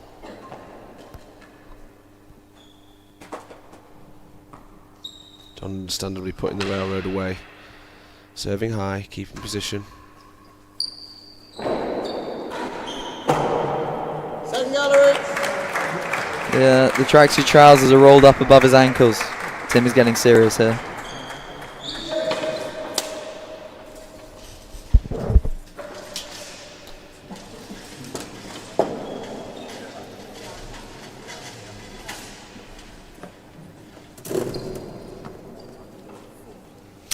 Yeah, good pass from them, just drawing the racket error from Tim at the end of that rally there, taking the previous game. But it's 30 love to the servers. Chase better than a yard and second gallery. A tough ask for number 2 seeds to take the 9th game of this set. Better than 1. They'll bring the house down if they can beat this now. Big dead on. Oh, The floor would be bold, wouldn't it? Surely not a double fault.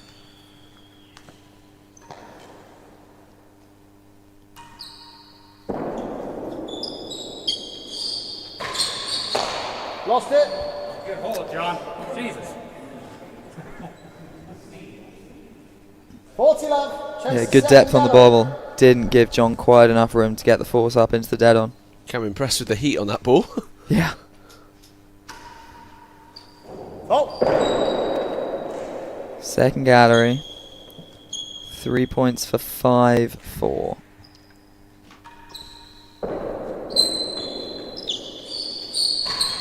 He's going to lose it. lost it. Worse than second. So that's a gallery. couple of really tight bobbles on those 2 chases there from Tim. Really good composure under pressure to keep those at that length. 5 games to 4. Wow. 4 points separates Tim Chisholm from his 7th World Championship title, from Cam and Tim cementing themselves as the best doubles players in the world once again. Can they do it?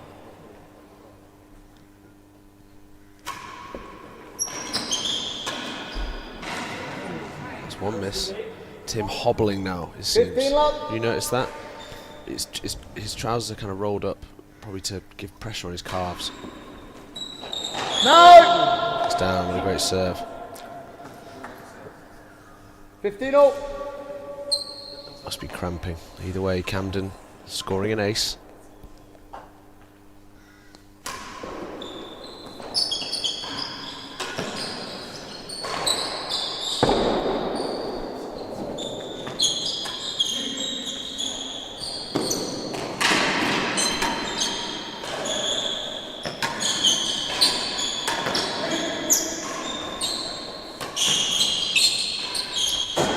Yeah, just Great up composure. targeting Tim. Cam steps across the player in the middle of the court, plays it pretty well, but leaves open the galleries.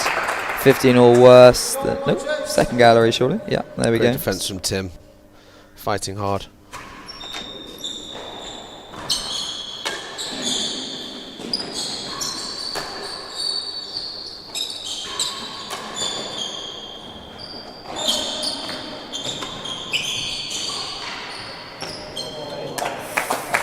Yeah, Cam coming all the way across there, just getting a bit awkward on John, so didn't quite know whether to play a forehand or a backhand. Clever shot, wasn't it? He kind of sent him the wrong way. John would have been ready for a more conventional ball.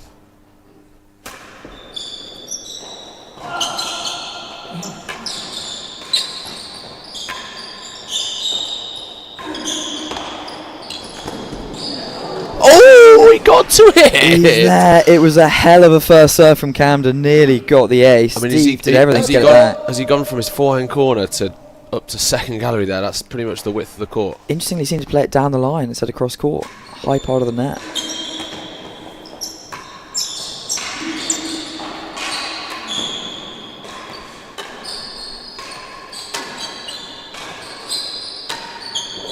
Oh, he's gone with him.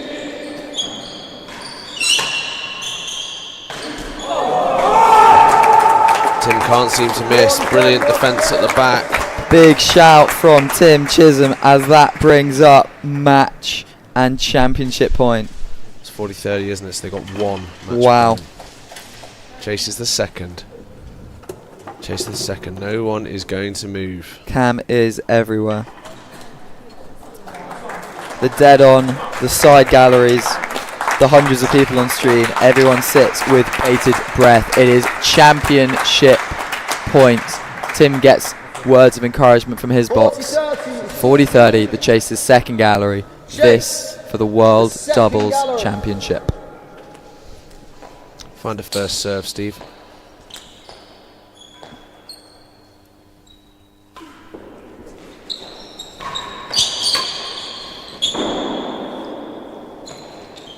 He's done it! It's into the last gallery!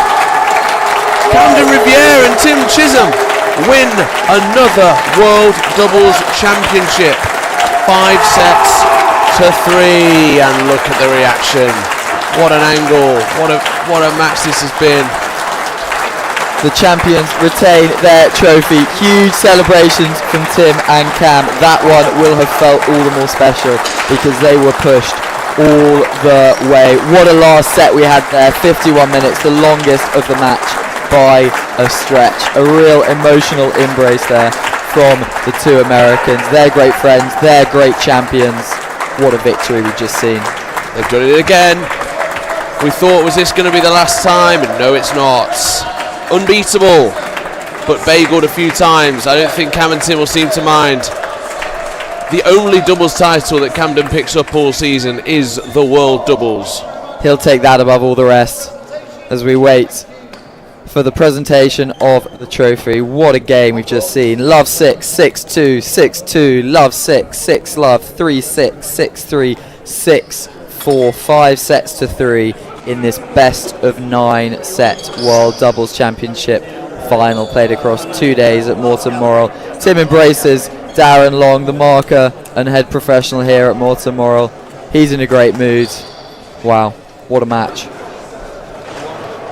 A word on the challengers, Rob. What do you think about Steve and John throughout this tournament in the last couple of days? They got closer, didn't they? They got closer. I mean, they had their chances. They could have gone 4-3 in that 8th set, but they didn't. It's a game of margins. Camden just stepped it up when it needed to, and Tim, incredibly brave. 56 years of age, still champion of the world at doubles.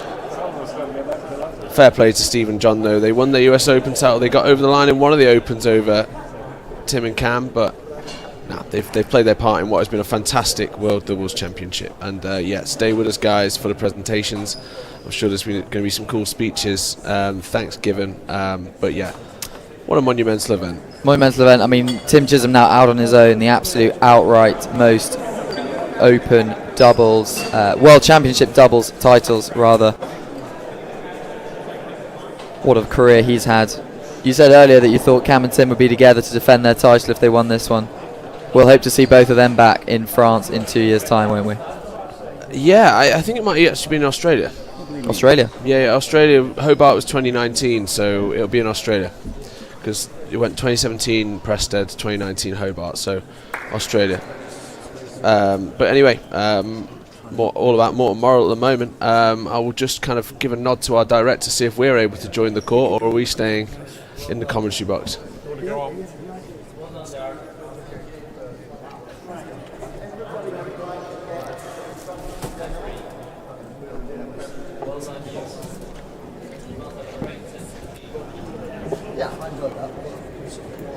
To look back here, Cam tucking that one in last gallery on Chase, second gallery to take the title. What a shot, right? What a shot. What a shot. What a way to finish it. Blast it past the diving Steve Virgona. They did that so well. I mean, arguably that was the shot that they played the best throughout the whole match. They just did so well at finding those galleries, get down the service end, and then pulling out grills, winning galleries, targets, ways to win points against two unbelievable defensive players in Steve and John. Just unbelievable volleying and retrieval from them throughout the week. Wow, what a fantastic match. Huge celebrations from those two. They were made to work so hard for it. They'd lost in Chicago to the same pair just a matter of weeks ago, really. So they knew how much was on the line here. They knew how much they were going to get pushed by the challengers. There's the summary of set 8, the final set of the match. Oh my word, so many points played as well. They played 77 points that were scored. Not much in it. 77 points in 51 minutes. Also look at how much Cam and Tim were able to actually retain the service end. 60 to 42, that's 2/3 nearly. Yeah, nowhere near as many targets in that set as the first of the day. They really had to work for it. Tremendous fun though, tremendous fun. What a spectacle. Here we go, the match today. 2 hours 25 minutes, so slightly longer than yesterday's 4 sets. 125 points, 1 to 108 certainly. Yeah, and they just served so much more, 177 to 117. I felt like Tim and Cam were just able to pick off the galleries at will. That was absolutely it. I mean, 28% chases laid there. In the last set today, it was 33%. I mean, that, every third ball they were pinging it pretty much into a gallery or at least finding another chase. Tim carving a couple of fantastic cut volleys at crucial moments as well under pressure. So, yeah, that really seemed to be the difference. You see there. The big question is, Ben, who's going on the court and who's staying commentating? I don't mind. You're going to get your mic and go do some interview questions if you can? I don't think there's any interviews going on, but one of us is staying, one of us is going. It's like you leave a man behind. Leave me in the trenches. I don't mind. I'm saying, what do you want to do? I'll stay sat in the trenches. I'll go and join the call. I'll go schmoozing. I'll go and socialise. Go network. Right. Susie, are you going to join me at the table?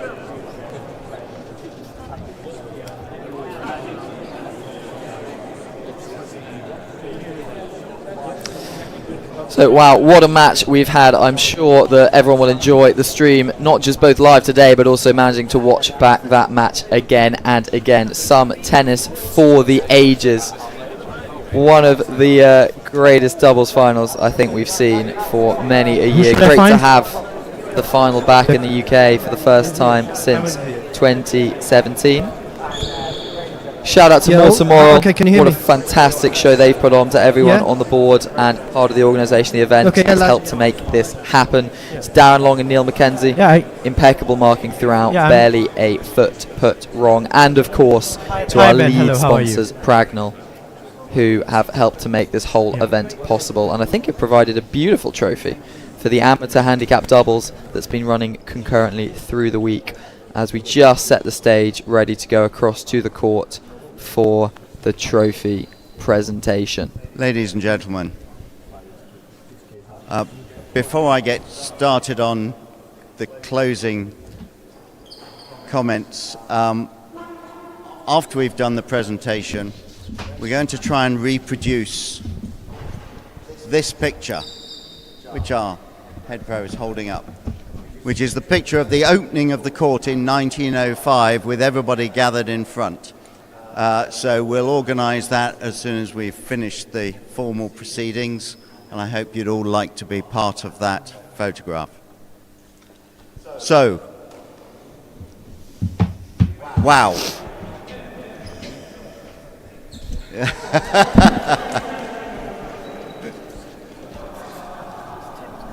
We are going to have the chairs for the players to sit on, because I think there wasn't quite as much energy expended before that photograph as we've just seen.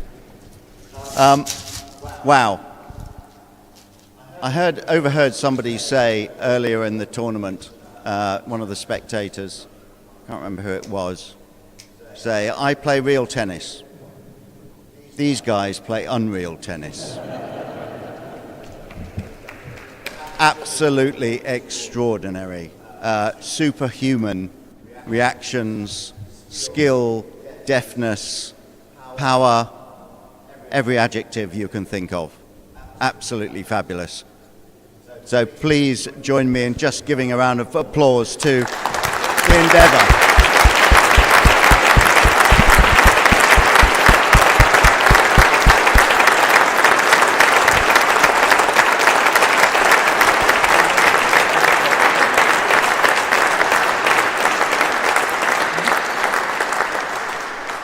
It's been a thrill and a great honour to watch you play, gentlemen. So before we get on to the presentations, a few thanks are in order, as always. So you'll forgive me if I run through my list. I hope I haven't forgotten anybody, but who knows. First of all, the spectators. Some of you have travelled a very long way to be here, and we thank you for your efforts in getting here. Watching this marvellous tennis.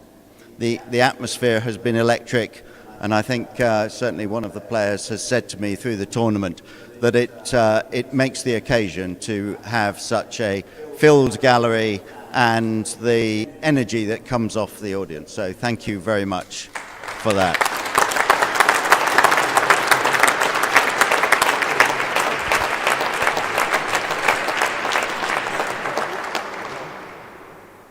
Secondly, I'd like to thank our marker and referee, Darren Long, our head professional, and Neil McKenzie.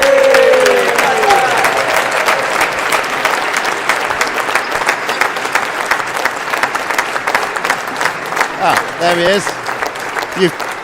You've changed out of your whites, Neil. I couldn't spot you there. You were very camouflaged against the wall.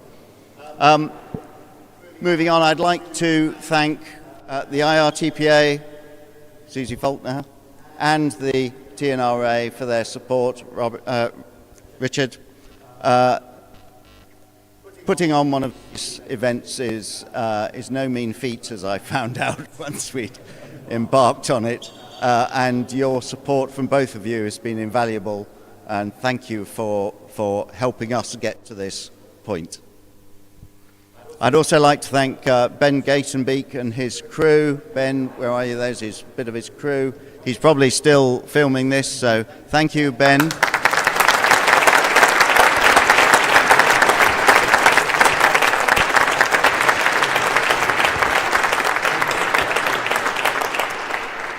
Ben has been raising the bar on the standard for the streaming service at real tennis tournaments every match, and I think he's going to run out of headroom soon, but because it's just so good. I'd like to also thank my team. We're a small club relatively, and we put together a subcommittee who've worked tirelessly to put this on, both for the last few months and in delivering it over the last week. And you especially have my personal heartfelt thanks.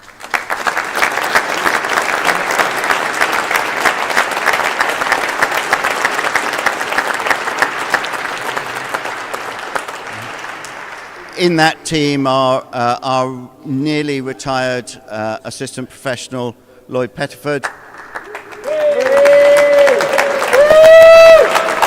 There he is. Thank you, Lloyd.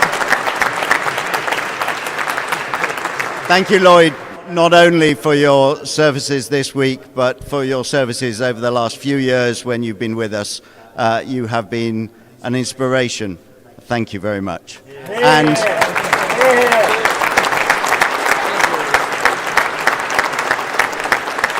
And welcome to our new senior professional, Chris Ailey, working to our head professional, Darren. We welcome you and wish you many years of good service with us.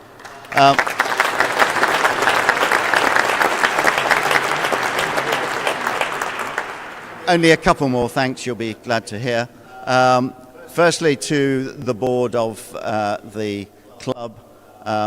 Thank you, gentlemen, for supporting me when it was suggested that we bid for the World Doubles, that we put Morton Morrell back on the world stage where it should be.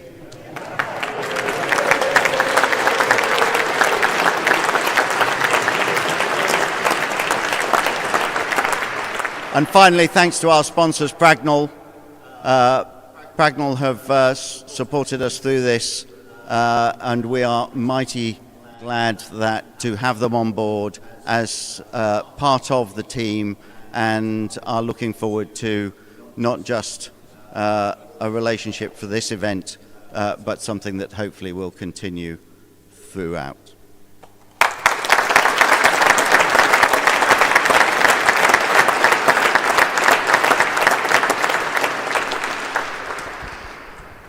So that's all the thanks, I think.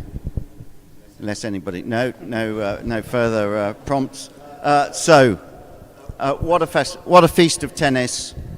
But unfortunately, there had to be a loser. Losers, I'm sorry, but getting to this position is no mean feat. But congratulations and commiserations to John Lumley, Steve Virgona.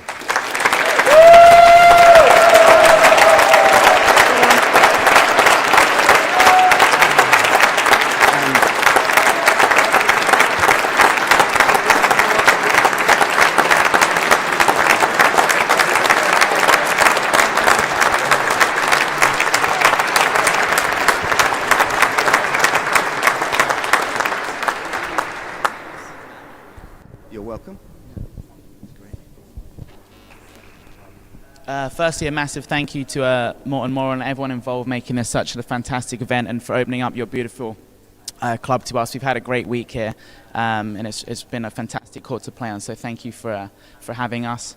To everyone back at the Racket Club in Philadelphia, thanks for your support and allowing me to come and play this. I really appreciate it. to my wonderful fiance back home, Debbie, thanks for all your support.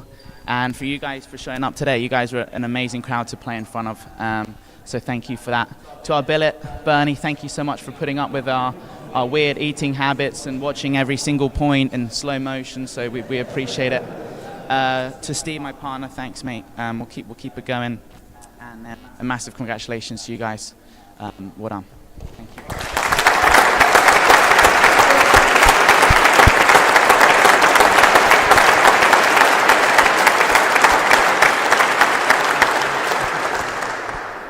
Thanks very much to Morton Morrill, Simon Hobson and the rest of the committee for putting together just a fabulous tournament. The organisation has been fantastic, so very well done. Huge thanks to the Rack Club of Chicago, the Board of Governors and the membership who have supported me really well throughout this event, and in particular Jonathan Lewis, Andrew Fritz and James and Miranda Coyne, Chicago members who came here to support this week. Thank you very much.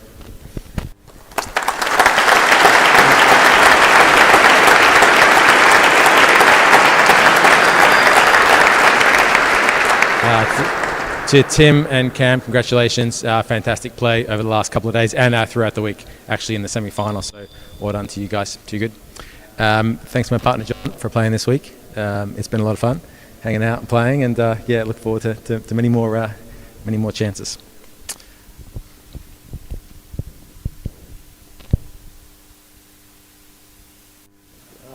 Bernie. I don't want to forget about Bernie. Yeah, thanks a lot for putting up with us. Yeah. And also the support team back in Chicago.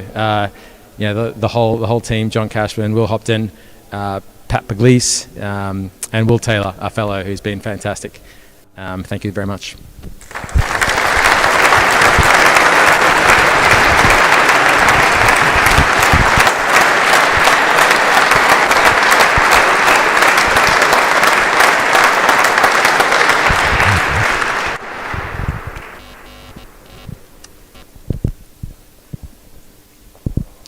My data man tells me that this is not just a single event, but it's actually a double event, because, Tim, I am told that this makes you the only 7 times world doubles champion. So you have...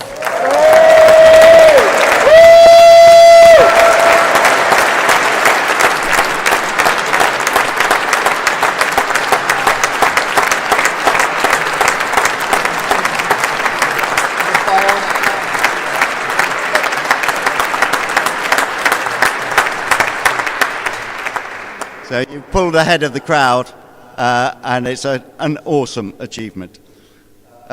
So well done, our champions, Camden, Riviere and Tim Chisholm.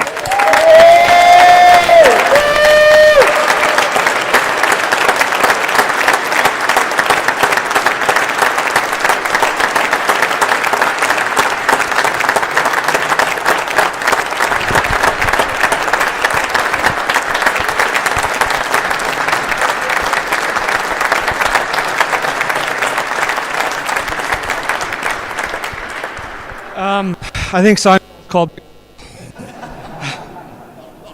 A lot of it, I'm playing with the world champion, so that makes life a lot easier out here. As you guys can see this week, he covers a lot of court, which is really nice. A lot of thank yous have already been said. Morton Morrill, what a fantastic court, what a fantastic club.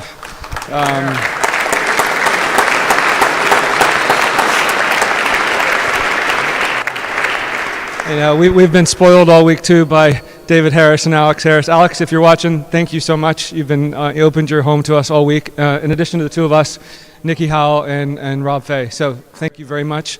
I think David's going to make us do a celebratory jump in the lake or the pond this afternoon, or the swimming pool. So I might have a heart attack at that point, but we'll see. Yeah, exactly. John and Steve, we play each other everywhere. It's always fun, always a battle. I might retire, so we don't have to play anymore. At this point, I'm going to be the next time around, or almost 16. So, congratulations, boys. Thank you. Always a pleasure. Everybody back in tuxedo. the support, the rackets players, all the folks that play rackets at Tuxedo. Thank you very much for all of your support. Max, thank you for watching the dog. We appreciate that. Ellie and Dawson, thank you for watching. Guys, I hope you guys are both well. Wish you were here. Cam.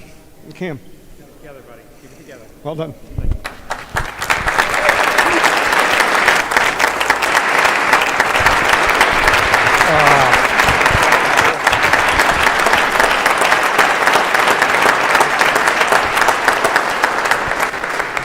I feel like I've said this a million times, but it's always such a tough act to follow, Tim. It's such an honor to play with you. It's been an amazing journey. I also like how we've been playing together so long, and we always play together, so I have zero chance of ever catching up to you in the number of titles, so that's really smart on your part. But just genuinely congratulations to you. To still be able to play the way you play, you're an inspiration. Every time we get out here and play together, all I think is, God, I hope I'm not doing that at your age.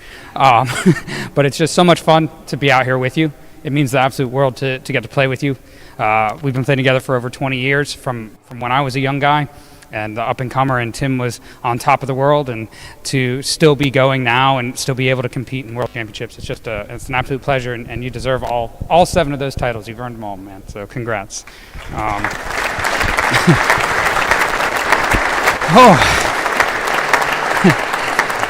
I'll try to keep it brief, because everybody has kind of been thanked, but just genuinely just such an amazing job this week. When Morton got the world dubs, I think some of us here, Tim being one of them, and so that's a unique experience for us. We generally are at the same clubs when we travel around, so much fun to get to come out here, meet everybody, see everybody. The community here is just fantastic. The court is incredible. The floor is so impressive. You guys have done such an amazing job. Honestly, this is one of my top courts in the world in terms of how it plays. It is just so nice, and I congratulate you on that. An amazing event, and I hope that we can get back here sooner than later. So I just say sad luck to my wife back home, and let's all have a drink.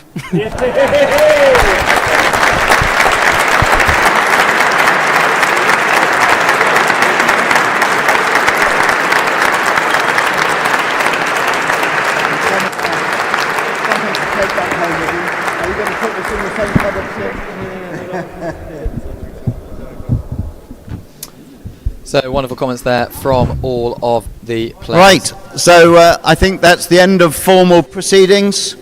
Thank you very much, everybody. The event is formally closed, but let's get that photograph organised. Thank you. And that draws the proceedings to a conclusion. Well, what a week we've had here at Moreton Morrell. We've had 2 fantastic semi-finals, both going as expected on paper, 5-1 in each case. So we did get a rematch of the last 2 world doubles finals. This one a little bit tighter than those, though. The young guns are coming. John and Steve are pushing Cam and Tim as much as they possibly can. Today was no exception. We had another bagel, the 3rd of the match, early doors, as Cam and Tim came out the blocks fast. John and Steve hitting back, taking that 2nd set of the day, 6-3. But it was the world champs who came out of top, showing their class in those final 2 sets. So what a week of tennis. 3 unbelievable best of 9 set matches. It's the only tournament where we see that length of tennis in the doubles game. Fantastic to see such high quality. We've had the 8 best doubles players in the world playing in the World Championships. It's been a fantastic week. I've been Bennett Yorson. I've been joined by Chris Lintott, Rob Shankman and Giles Doy on commentary. A huge shout out to Ben Gatenbeek and his excellent team of AV Wizards, Yadjan, Oliver and Ahmad as well. Huge thanks to everyone else that's helped make this week possible. Henry Henman with his skills videos, Tony, Rick on their help as well with making the event possible. Everyone here at Moreton Morrell, everyone at the T&RA, huge thanks from us. Thank you so much for tuning in. We hope you've enjoyed the matches. We will see you at the next one. Thanks so much. He's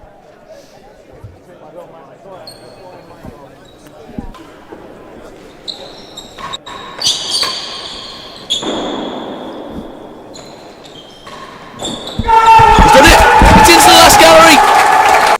Camden, Riviere and Tim Chisholm win another World Doubles Championship. 5 sets to 3, and look at the reaction. What an angle.